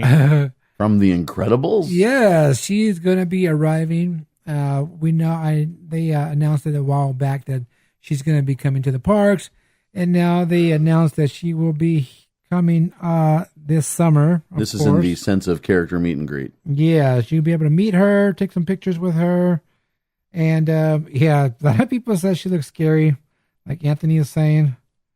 I got a comment on one of our pages saying that they wish that she was more of a fairy godmother type of character, where she's a person made up, not a costume type of person. You know what I'm saying? I get what you're saying. I think they could have done it either way. It depends if the mouth will move at all. That's what I'm thinking. It doesn't look like it moves. Well, but yeah, she's going to be at the park soon, and of course over there in and DCA. I do think it could have worked either way. It doesn't give us an exact date. It just says just in time for the opening of Incredibles 2 on June 15th. So maybe that's the day. Yeah, it might be. Maybe that day, or of course when Pixar Pier opens for sure. Right, which is a week later. So yeah, I don't think she'll be there that day. This is what I'm thinking. Well, it does say just in time for the opening. So Yeah, I'm thinking that when Pixar Pier, of course, opens, she'll be there. But maybe they want to wait and have her there for the Pixar Pier party. Oh, maybe. And of course, just like you guys know, tickets for that party is still available for $300. So if you guys haven't got your tickets I yet, only know one person that's bought really, tickets to this event. you can still get tickets for that. And real quick, I Go figure. Real quick, I want to say I got some information. I don't know. I can't say this is for sure. But the last Star Wars party, I heard that there were still 5,000 tickets available for that party. That is a lot of tickets. That's a lot of tickets. I almost wish I had been at that party just because of how small it must have been. We asked if there were somebody that went to both events to try to make a comparison, even as a cast member, but hopefully we hear someday. Yeah. So, Edna Mode will be coming to DCA, and you guys can check her out and take some pictures. And hopefully that means we'll be getting an announcement on when Doctor Strange is going to be coming soon. Yeah. Strangely, that may never happen. All right, so speaking of The Incredibles, The Incredibles 2 sneak peek Was awesome. Did you see it? Yeah, we You saw went. it? We were there, I think, the first or second day. It was basically the beginning of the movie. Yes, the first. Segues into kind of a trailer, but good, really good. I was super, I didn't expect it to be so awesome. Yeah, it was really good. I am excited to see this movie. And there was a free gift. Yes, we got a water bottle. I guess that's what we call it. It's a water bottle, reusable water. Someone said Plastic container for liquids. Yes. Yeah, we got a water bottle with the Incredibles logo on there, and of course, coming soon, blah, blah, blah, blah. June 15th, I think it said on there. Yeah, it was pretty cool. I would say it ranks up there, probably the top 3 of the sneak peek prizes, I would say. Right up there with the Doctor Strange keychain. Yes. I was trying, what was the other one? There's a few that I didn't get. But it's better than that bookmark. Better than the bookmark, and better than the if the Jungle Book cinch sack. If we hadn't already gotten it in Vegas, right, it might have seemed cooler. Of course, you know how I feel about cinch sacks. But yeah, that the sneak peek is going on over at the Sunset Showcase Theater. Go check that out. The sneak peek is really, really good, and like he said, is the very first opening scene of the movie. So it's pretty cool because, they've been saying that the movie starts where the other one left off. So it's right there. It's really cool. So, yeah, go check that out. Pretty tight. I liked it. When does that run until? All right, yeah, that will be going until July 8th. So head over there to check out that sneak peek of the sneak peek. Oh, no, that already happened. But, yeah, sneak peek of The Incredibles 2 going now through July 8th, which brings me up to Pixar shorts, because that's what was in there before The Incredibles, right? Right. And that will be coming back on July 20th with 3 new shorts. Not new, but new old shorts coming. Makes me wonder why they do things the way they do. Why wouldn't they have it just start the next day? Well, I know a lot of this has to do with programming. You got to change the disc. Yeah, you got to change the disc. You have to program the effects in there and things like that if they're putting the water on they always do. If they have the effects. Yeah. But from July 8th to the 20th is a long time. So, yeah, that doesn't make sense. Well, then they got to dress up the set, to dress up the inside if they put any type of props in there from last time. And I didn't see anything for Incredibles. No, they didn't have anything in there, which I was really disappointed with. But there was a cool intro from Samuel L. Jackson. Yes. And that shirt he has, I want. Yeah. That shirt is awesome. All right, so the Pixar Shorts Film Festival will return on July 20th, and they will be showing Knick Knack, La Luna, and the one that Anthony said that he hoped they would show, Sanjay's Super Team. So those 3 will be coming. And that will be going till... If they would have had the feast, it would have been even better. Right. The Super Team was a good one. I like that one, but I like the feast. Yeah, that will go through September 9th. So, which will be September 9th. Wow. Yeah. So that's actually going to overlap into Halloween then. Yeah. 2 days. 3 days. Now, it's not on our list here, but speaking of additional Pixar stuff, the Pixar Fest Doonies came out. The Dooney and Burke purses came out, I believe it was yesterday. Strangely enough, they were released here and at Walt Disney World, and the annual pass holder version sold out in a day. Of course. So it just goes along with the same thing we've been saying about popcorn buckets and everything else. Whoever orders this stuff needs to do just a better job. You know, it's not fair that the most popular stuff is gone so quickly when they could make more money by making more of them. Are you hungry? Well, they are. It's time for Fat Time in the Parks. All right, yeah, fat time. We are about to get fat. Well, actually, I already did.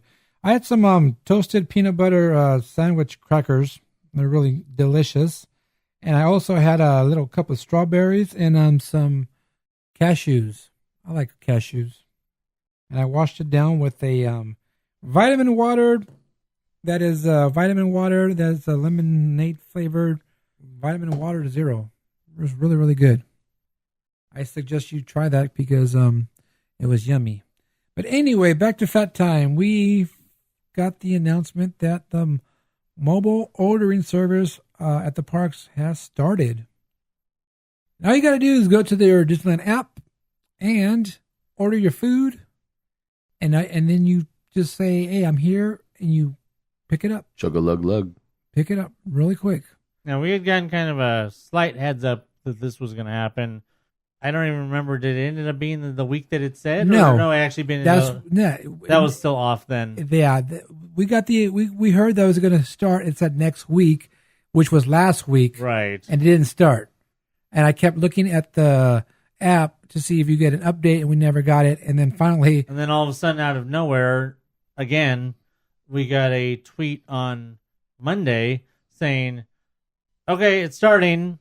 Right. And, well, actually, they said it's starting soon. But it actually started that day. And then the AP Twitter sent out a tweet saying APs can now use it, basically making it sound like only APs can use it. That's what I first saw, and I thought the same thing. And AP Twitter tried to make it sound like that it was only APs able to use it, but through quick investigation of people, of comments and stuff, we discovered that no, everybody was able to use it, including, and it had been verified that on Monday that regular people had used it, cast members said they'd been able to use it, and their discount was going through fine, and that APs were using it, and their discount was going through fine.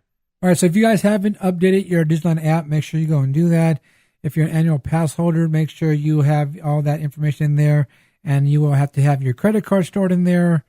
And there was a lot of people, oh, it's not working, it's not coming up, and then somebody would say, did you update the app? No. Exactly. No. Exactly. Yeah, so make sure before you ask any questions or you wondering why it's not working or why it's not popping up, make sure you have updated the app.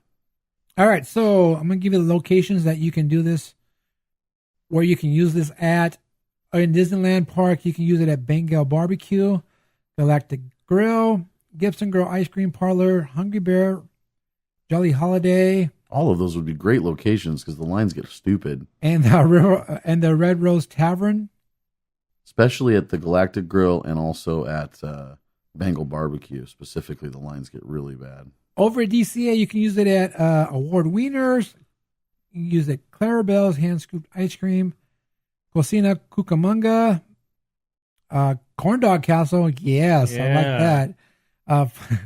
Flo's V8 Cafe. Lucky Fortune Cookery. Smoke Jumpers Grill. You can use it at those locations. And all you have to do is you go in your app once you updated it. You go in there, you pick what area or what restaurant you want to use it at.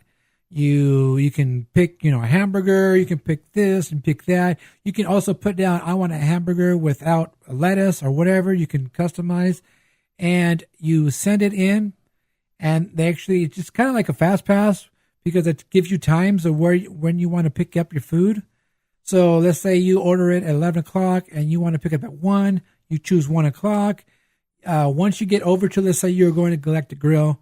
Once you get to Galactic Grill, you hit I'm here.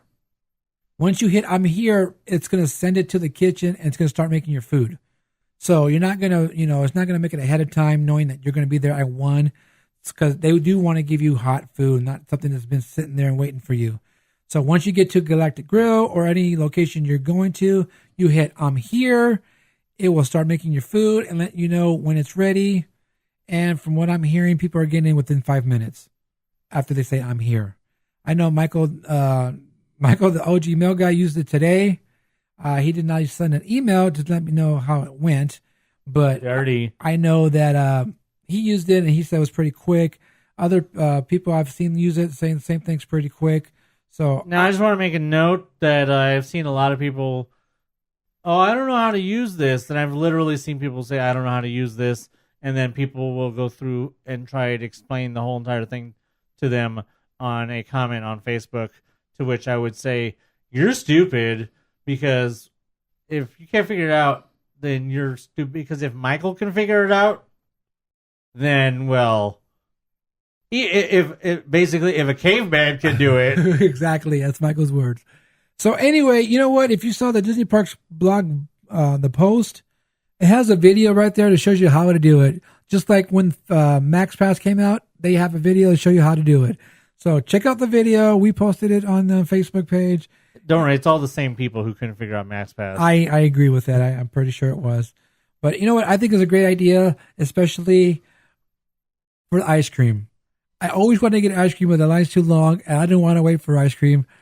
I think I will use this pass or use this app and order my ice cream ahead of time. The next thing, though, is I wonder how many, if people are actually start using this regularly, you're going to find the mobile ordering pickup line to be longer than the actual ordering line. Right. That's the only problem I could see ever popping up with this.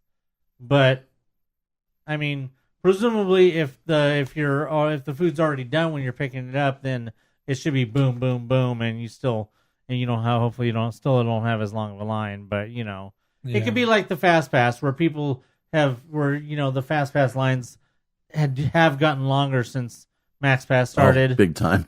So it's one of those things. Just be prepared. Well, the question is, we know that the Fast Pass lines have gotten longer, but the people waiting in the regular queues notice that those lines are even longer. Which makes no sense. Why wouldn't it? That just makes more sense as far as the park being busier. No, but more if they're pulling if they're pulling more from Max Pass on the Fast Pass side because they have to, because those lines are much longer. Oh, it makes the other side build up more. Right. The other side. Okay, I get it. All right. So speaking of, we said one of the locations there was Flo's. Well, Flo's has a new menu. Uh-oh. Yeah, that came out actually first thing in the morning on Wednesday, and the first thing that caught my eye was one of the most incredibly boring-looking pictures of a burger that has ever been used as promotional material for a burger. Now, let me just say that the best part of that picture, the pickle, is the pickle. Exactly, that pickle looks good. Now the fries look good. Yeah, but they're hitting. But the pickle looks good because that's a old Smoke Jumpers type pickle. Now we know where the good pickles went. They went to Flo's. I got the good pickles. The Smoke Jumpers used to have those pickles on the salad bar, and we used to go in there and help ourselves. Oh. Mm-hmm. Despite this boring burger, what do they seem to have anything else? All I gotta say is ka-chow, because it's called the ka-cheeseburger. The ka-cheeseburger. Ka-cheeseburger is a 1/3 Angus beef patty with sesame seed bun, cheese, cheddar cheese, Thousand Island caramelized onions. Now, that's the burger that's in the picture, and, I can't, within any kind of good conscience, recommend that burger, just because, too many bad burgers at Disneyland. Yes. Now, our friend, everythingdisney.55 on Instagram, she went over there the other day, and she tried the Ramon's Low and Slow Club. It has turkey breast, bacon, avocado bacon mayo, which she said was good, lettuce and tomato on a toasted white bread. She said that the steak fries that comes with it were so delicious. that Low and Slow Club, it reminds me of the bird from Denny's. I think it's called the bird. Maybe.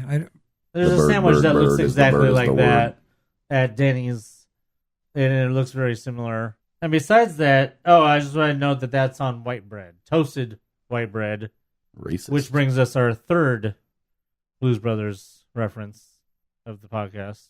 Now, also, they have what's called the Finn-tastic tuna sandwich. Now, that's not Finn from Star Wars. No. That would be Finn, I assume, something to do with Nemo? Nemo, I'm guessing, or Finn. Isn't that the one fish? Isn't there a fish called Finn? Or I don't know. I don't know. Anyways, it's basically a tuna sandwich. Albacore tuna, lettuce, tomato, white bread again. More toasted. White bread, toasted. And then they got Flo's famous fried chicken, garlic, mashed potatoes, gravy, seasonal vegetables. There's a Cobb DeVille I get it. salad with mixed lettuce, turkey breast, bacon, blue cheese, hard-boiled egg, tomatoes, house-made ranch dressing, like basically a Cobb salad. Now, my favorite thing here, just because the name is Fillmore's Pot Pie. You get it. Hey, man. You get it. Yeah, man, you get it, right? Fillmore's Pot Pie. It's a weed reference. Thank you, Tim. I was trying to get through that without actually explicitly saying it. You get it, right? That is a... Popeye's bomb, though, so I mean, that's a good thing to have there. Now, this is going to be a kind of a spicy one because it comes with creamy sweet corn, potato chilies, and cheddar cheese, and is served with fresh fruit. So, I mean, I really like the name, but I don't think I would eat it. Does it even sound... I don't even think... Is there even meat in it? Chicken? Turkey? No, it doesn't even say any meat. No. I don't know. Oh, so they don't say chicken pot pie. They just say pot pie. No, it's just a pot pie. Interesting. If it doesn't have chicken in it, then what's the point? There's also a checkered flag chicken noodle soup, and then there's also going to be blue plate specials that you'll never know what you'll find, which is rather scary. Just skipping down to there's also some kids meals. If you're interested in those, go look it up. Because we got to finish up this segment, and we can't finish up this segment without talking about some shakes. Shake, rattle, and roll. We're going to have some Flo's Classic shakes. They will have vanilla, chocolate, and strawberry. And they will be topped with road gravel. In other words, crumbled up Something. Oreo cookies. You could even get it in a fancy souvenir glass to take home. So we'll have to see what that glass looks like. But actually, this is not new. This is what they've always had there. Oh, well, then why are they telling us? Well, they just want to. They just want to show it again. Oh. And the glass basically is like a shake glass. You know, the old fashioned, like a plastic one. Yeah, and it has Flo's, the logo on there. I didn't know they had that glass. I went there and got a shake before, and it came with a stupid little plastic cup. I was like, this is not what I saw on the picture. And then later on, I found out you can buy the cup or whatever. I was like, they didn't tell me that when I ordered it. Dirty. Exactly. So yeah, if you're looking for some what seems like some pretty boring food options, go over there and check that out. I definitely don't think I would recommend any of that stuff. To be honest, that pickle. The pickle. I recommend going over there and stealing some pickles. But leave my pickle alone. Whoa. All right, so real quick, I think a few weeks ago or something, we were talking about Pirates of the Caribbean and Fast Pass. Well, we mentioned it. Yeah, we found out that it is again Fast Pass. I was there on Thursday and saw the little scanners there. So they put those up in front, and it's on actually right. It's on the left side. So the longest side that you can wait in, they put it on that side. So in other words, now once Pirates opens, instead of having one big huge long line, they'll have two big huge long lines. Exactly. That's the way to do it, right? Which they'll never ever be able to. Or one really really big line and one medium line. Which, because of logistics of where they built that ride, they will never ever be able to have a actual queue for that line that isn't out in the middle of the street. All right. I'm trying to think of how they would. There's no way. They would have to tear out Tarzan and basically turn Tarzan's footprint into a queue. There's not much of a footprint. I mean, they'd No, have to. there is a footprint It back goes in there. up in the hill. Yeah. No, if you go back in there, there's enough footprint to make a queue. Where the Mrs. Pot is. What? There's like a pot that looks like Mrs. Pot's Oh, right. back there. Yeah, I mean, back there into that little alcove and then up behind the wall and all that stuff. Yeah, I mean, if they tore out that, they could have enough for a big queue. But they're not going to tear out the treehouse just for a queue. Although they've done weirder things. But, so I mean, I don't know what they could do with that. I mean, there's not much they can do. I mean, it's gonna be a cluster forever. All right, so don't forget that will return on June 8th. Yeah, so you can celebrate getting your Mickey's Halloween Party, Star Wars Celebration tickets, and your hotel reservation by going to see the new Pirates of the Caribbean Fast Pass. Fast Pass. And we do believe that they'll be distributing the Fast Pass over at Haunted Mansion's Fast Pass thing. I mean, it's really the only... For pirates. Yes.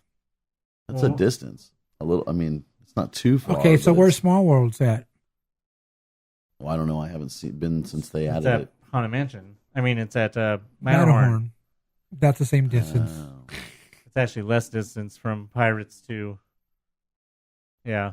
It makes sense. I mean, I guess where else, they don't really use it for Mansion except during the holidays. Right, so exactly. They've already got it in place. I guess that Right. makes complete sense. Their only other option would be to use portable ones, and Right. and there's no place to put those unless the only place to put those would be backside of New Orleans or somewhere, or against the railing of the river. I was thinking that too. Like right up on the river. Yeah. But that would look so tacky, and I don't think any management would allow that. Yeah, well. No, there's no way. It's going to be a Haunted Mansion for sure. It's time for the mail?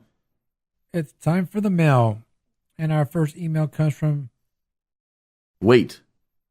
I have not an email, but a short message from my dad. And my dad said that he listened to the podcast today. This was a couple days ago.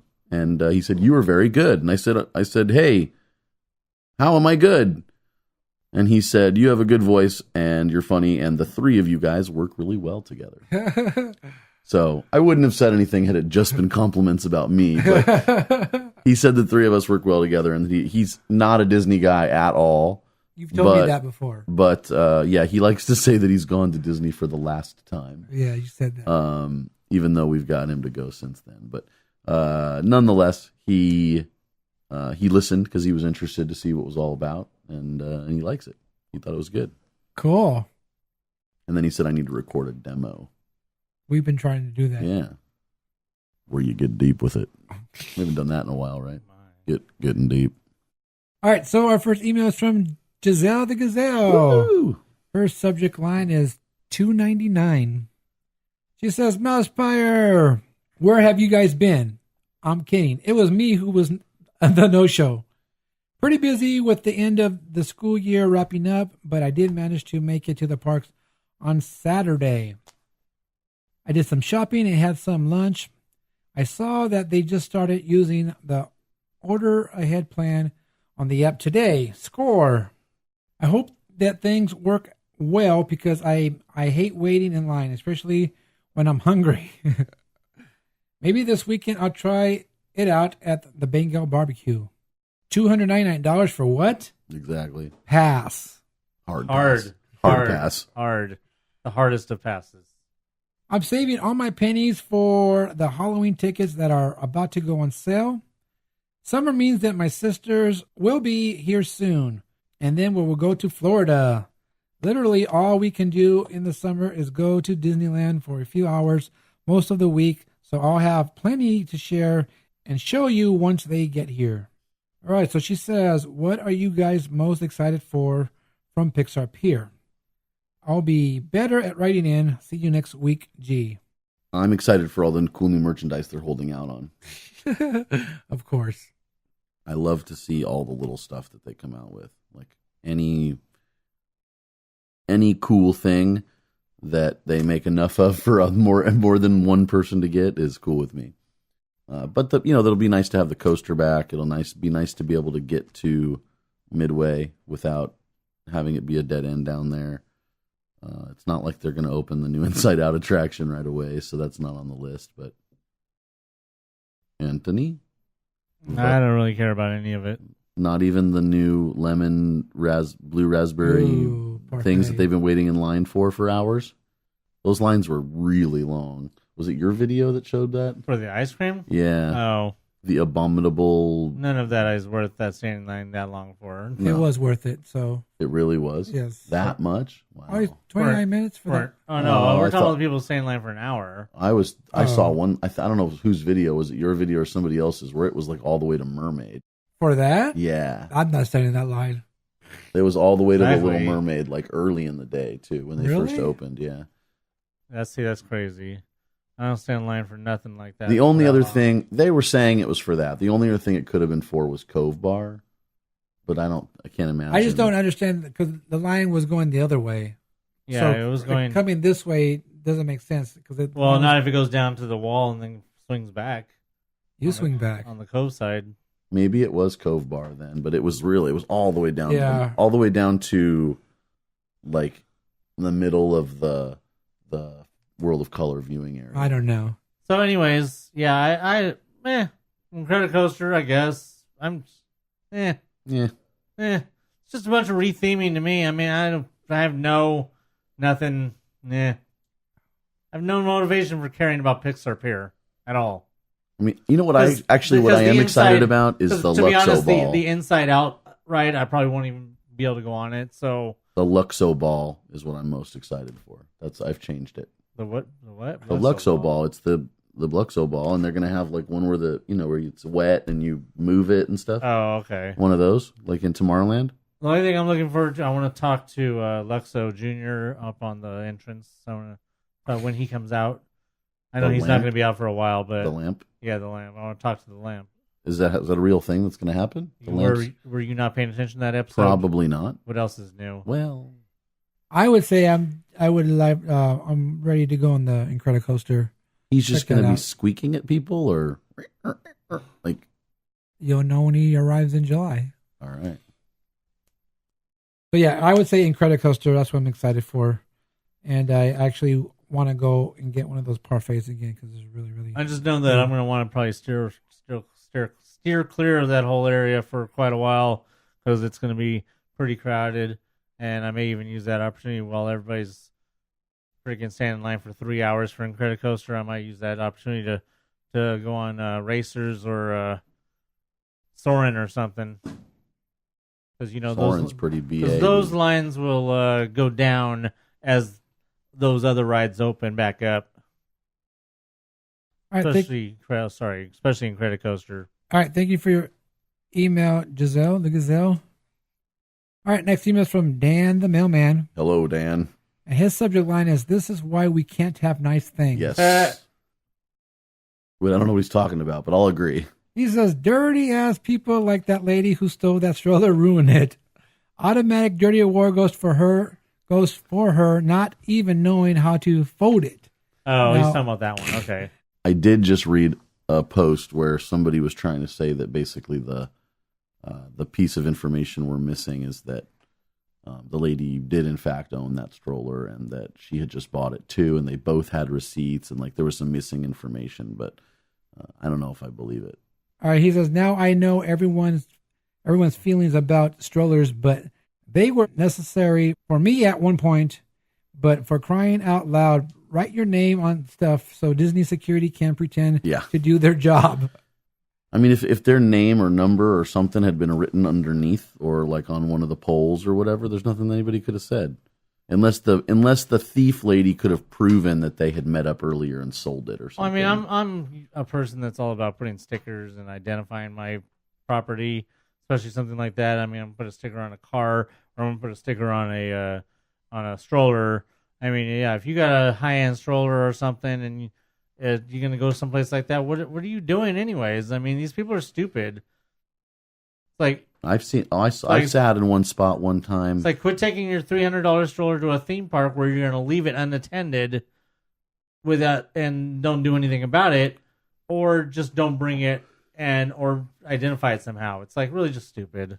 I was in Adventureland one time, just sitting, because it's kind of one of the cooler areas in the park, and watched exactly the trees, and I watched a woman come 3 times and take strollers. And you just stood there and watched? Well, I just waited for security to come up. I told them on the 3rd time, I said, "This lady, this is what she looks like," and she keeps taking strollers. But I mean, because literally, I just got done making fun of Aaron Richardson earlier about the fact that he claims that he actually watched somebody steal a high-end stroller and didn't say anything. Well, I don't know what's high end or not high end. I mean, the fact is, Dan could fit inside the stroller that this lady stole. Right. So, well, yeah, what do they call them? Keens or something? Yeah. They're saying. Yeah, it's because the stroller he's talking about is not a stroller; it's actually a a wagon. It's one But of those they've big just started allowing these things because they now have a push bar. right. Originally, wagons were only pull, but you can't bring a pull stroller in. You have to bring a push. And that's all they had to do was add the push bar. All of it needs to be banned. Right. All right, so he goes on to say, aliens are gone. We've got an opening season for Galaxy's Edge. I mean, really, we only had a 25% chance it would be summer, so I'm flabbergasted. Whoa. I still throw in my vote. There's a 65% chance I'm right every time. I'd vouch for that. He says His logic's on point. that summertime will be during Celebration. Oh, he means the opening of Galaxy's Edge will be during Celebration. That's what he means by, quote, summertime, I think. All right, he says, what else can I miss during my sabbatical away from the park?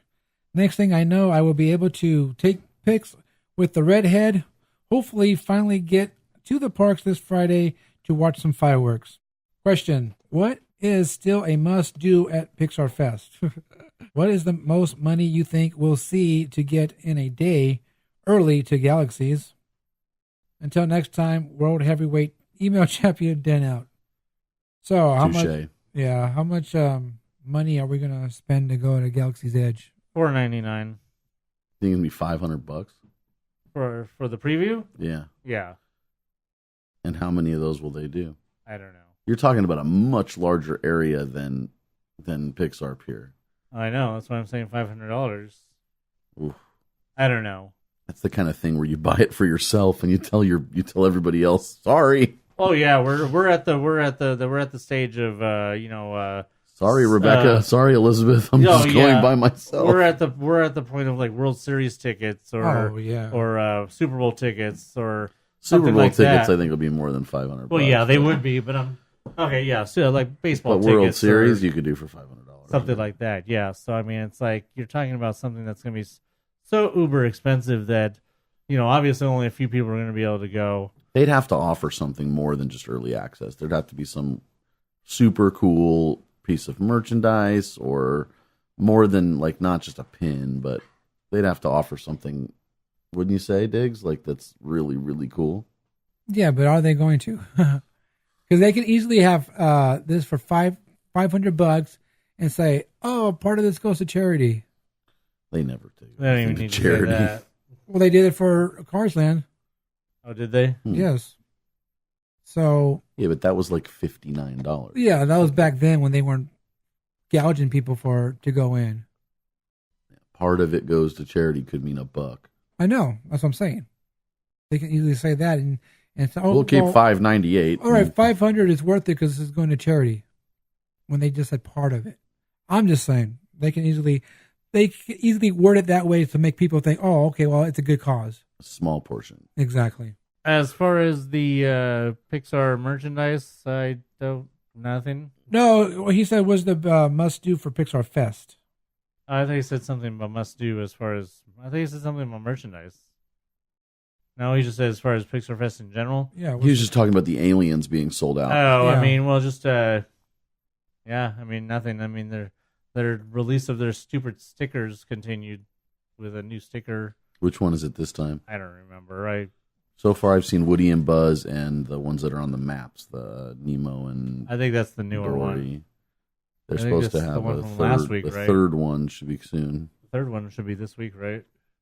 I stopped keeping track because I didn't care. Yeah. I'm like, it's oh, just oh. stick Well, they've with got a bunch of them. If you look at the banners in between the parks and the banners that lead the way in downtown Disney, there's Incredibles ones with like the baby and the lady with the glasses. Their name is written down here, Edna. And there's a Monsters one. I mean, they've had like 4 or 5, 6. Yeah, I would say the must do is food. Just go try that. Definitely food. Try that Pixar cake. I want to try the pizza, the cheeseburger pizza. I hear is very good. Try that. Try the lemon parfait thing I got. Definitely. That's I would say the must do. The lemon donut I still want to try, and I do want to get the Kevin's churro, the lemon churros, and the carrot cake churro. So yeah, definitely the food. I would go for that. I don't even know anything else. I mean, you gotta check out the Pixar Play Parade since they added some new stuff. Since you haven't seen that yet, and that's about it. I can't think of anything else that's worthwhile. And speaking of merchandise, real quick, I've seen they still have they have a whole bunch of the Alien Claw tumblers. They're back. Yes, they've they- been gone. They've been gone for like almost a month. Yeah. But they're back in stock. The AP Tervis, Yes. the stainless steel mugs are back in stock. Oh, speaking of AP, they have the AP shirts for Screamin'. Oh yeah, they're still there. They're still there. They are still I there. figured they'd be at Company D by now. I know, huh? So those are available. Well, they're just about to release the AP shirt for the Incredicoaster. I know, So huh? maybe they'll have them side by side. So yeah. All right. Thank you for your email, Dan the mailman, and thank you for your email, Giselle the Gazelle. And thank you for your email, Michael, the OG mail guy. Oh, wait, that was not this week. Michael, where are you? All right. So yeah, Michael, where are you? Where are you exactly? Where are you, Nancy? Fancy Nancy. Yeah, where are you at, Nancy lady? All right. So we need some emails over here. Any type of comments or questions or tips. And our tip of the week is Write an email. No. Our tip of the week is if you do not want your stroller stolen, then don't bring it to the park. Yeah. So Get out of our way. If you guys have any emails sent us, all you have to do is email us. MousePIRE@gmail.com. And that's about it. Do you have a special occasion coming up? Looking to personalize your trip with a keepsake? Create customized buttons for birthdays, engagements, family vacations, even bridal parties, or just because. Check out buttonsbydigs.com today. Buttons by Digs, Buttons by Digs. Remember, those are buttons, not pins. All right, so that's going to do it for this episode of MousePIRE Podcast. We talked a lot. This guy asked too many questions. You got to clarify things sometimes. Well, sometimes things are just already clarified. Hey, it's not our fault that they decided to release a bunch of news the same week that we were going to a comic book convention. Yeah. They should know better. They need to check our schedules first before they release all this I don't information. think they're going to do that. Oh, okay. Yeah. Sorry. Kind of like, Hello, Rantony. Happy birthday. No, Oh, We're calling you Rantony from now on. bye. Oh, no, we're not there yet. that's Sorry. a good one. That's a good one. Hey, Ernesto liked it. Yes. Ernesto commented that he loved Anthony's rants, and I said it wouldn't be MousePIRE without it. Yes, well. Apparently, I do have a fan base as far as my rants go. I mean, I already knew that I had a few fans, but I guess I got more than I thought I did, but whatever. I have a few fans. They keep me from sweating at night. Yeah. That was a good one. I like that Why one. do you think that I've installed 3 ceiling fans in this house now? Where this house started out with having 0. Dude, it's like the yard house in here. Wow, look at that. BJ's or something. That's funny. Hey, don't say that because I'm getting hungry. Ooh, Me too. Pizookie. I was thinking about that right now, too. Oh, Pizookie. That's I've never had one. I just first I thing had- that came to my head. I had one, and it was yummy. so All we right. said all the things. Yeah, we said all the things, and maybe people can go and try out the mobile ordering. Make sure you update your app and get over there and order some food and pick it up. And Hey, and don't forget, I said at the very beginning of the podcast, but Solo comes out this week. Nothing but Solo. Nothing but Solo. Are you going? Oh yeah, we already have our tickets for Okay. the Thursday night fan event at 6:00. I will be getting my dice. Will be coming. We should get that. Is as that the- Andrew? No. Oh. No. Not him. Dice Clay? Yes. So looking forward to that. Anybody who is going to be seeing that, make sure you guys let us know, because if our routine serves, we should be doing a special episode on Solo at some point. We will see how our schedules work out for that, but if you guys have any kind of reviews or anything, spoilerific or non-spoilerific reviews, let us know. once you've seen Solo, make sure you send those in, mousepire@gmail.com. Let us know what you think. If we get enough reviews that are separate from like our general comments, then we could do a mini show on it. Exactly. They'll definitely depend. If we get a lot of spoilerific comments, those would definitely be included in a separate show. If we have a bunch of non-spoilerific comments, those could be just read on the regular show. But Nancy, hey, let us know. Giselle, Ernesto, we're talking to you. All of you, whoever you are out there. Also, don't forget, it is Memorial Day weekend, so yeah, you might want to stay away from the parks, because we did have the parking filled up, 2 out of 3 days this last weekend? Yeah. I believe Friday and Sunday both had parking fills up. You could expect this weekend to not be any different. Definitely including Friday, Saturday, Sunday, and Monday. You could probably expect all those days to be busy. If you can, stay away. I will actually be going to the parks tomorrow, Wednesday, so that information does absolutely nothing for any of you people. Dirty no invite. So if you do go to the parks on this weekend, let us know how that goes, and may the force be with you. Otherwise, we will be seeing you guys next week, and it's almost the end of May. It's the end of May as we know it. So, of course, if you want to see everything going on, hopefully at some point, Diggs will get those pictures of his D23 packet posted so everybody can take a look at all those goodies and everything else that we post. Of course, the information about Galaxy's Edge opening, Star Wars Celebration, Mickey's Halloween Party, any of that stuff you can find on our social medias. Facebook, we are MousePIRE, at MousePIRE on the Twitters and the Instagrams. I am, of course, Dewbacks for life, the Dewback that is sitting here right here in front of us that I bought at the comic book convention. And on the page, we're going to have to put a picture of a Dewback and a picture of a Tauntaun and have a poll of who's gonna win. Sure. In the battle to the death. Sure. Why don't you get on the Twitter that you don't use and put a poll up? I don't have a Twitter. Exactly. Right. So, yes, Dewbacks, the number 4, life, and you could actually go back if you want to see all the stuff I had going on at Comic-Con Revolution. You can check out all of that stuff. Revolucion. And I actually retweeted your stuff. Yes, and he retweeted at least about 75% of my tweets from Comic-Con Revolution, so you can also see those on the @MousePIRE Twitter feed. Revolucion. Viva. Viva Revolucion. Navidad. And I'll leave it at that. I'm Tim. Who are you?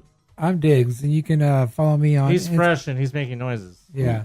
You can follow me on Instagram at Balut1313. Also follow Buttons by Diggs on Instagram. There you will see when your button order is going out. And head over to dgpclothing.com and buy some MousePIRE gear. Got some shirts, sweatshirts, or hoodies and stickers. And don't forget to help support the podcast. Head over to patreon.com/MousePIRE and check us out on YouTube.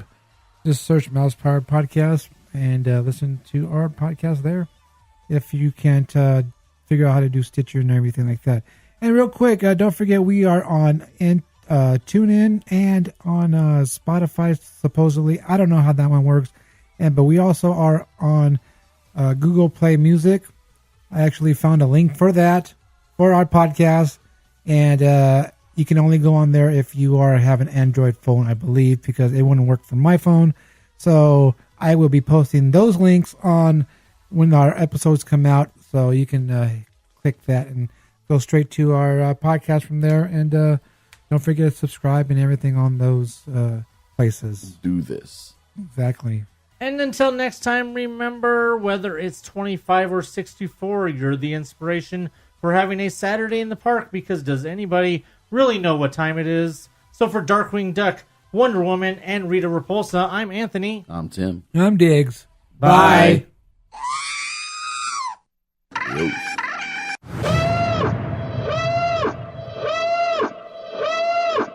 We're doomed.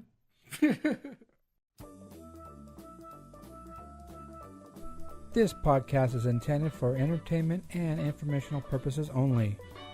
Audio, sound bites, and other clips are property of their copyright holders. All original stuff is ours and property of MousePIRE.com. Also, mobile ordering. Let me do the last part again. All the whole thing. Okay. Darkwing Duck. Cluck, cluck, cluck. Freddy is a devil. Freddy is a devil. Oh, Pazuki.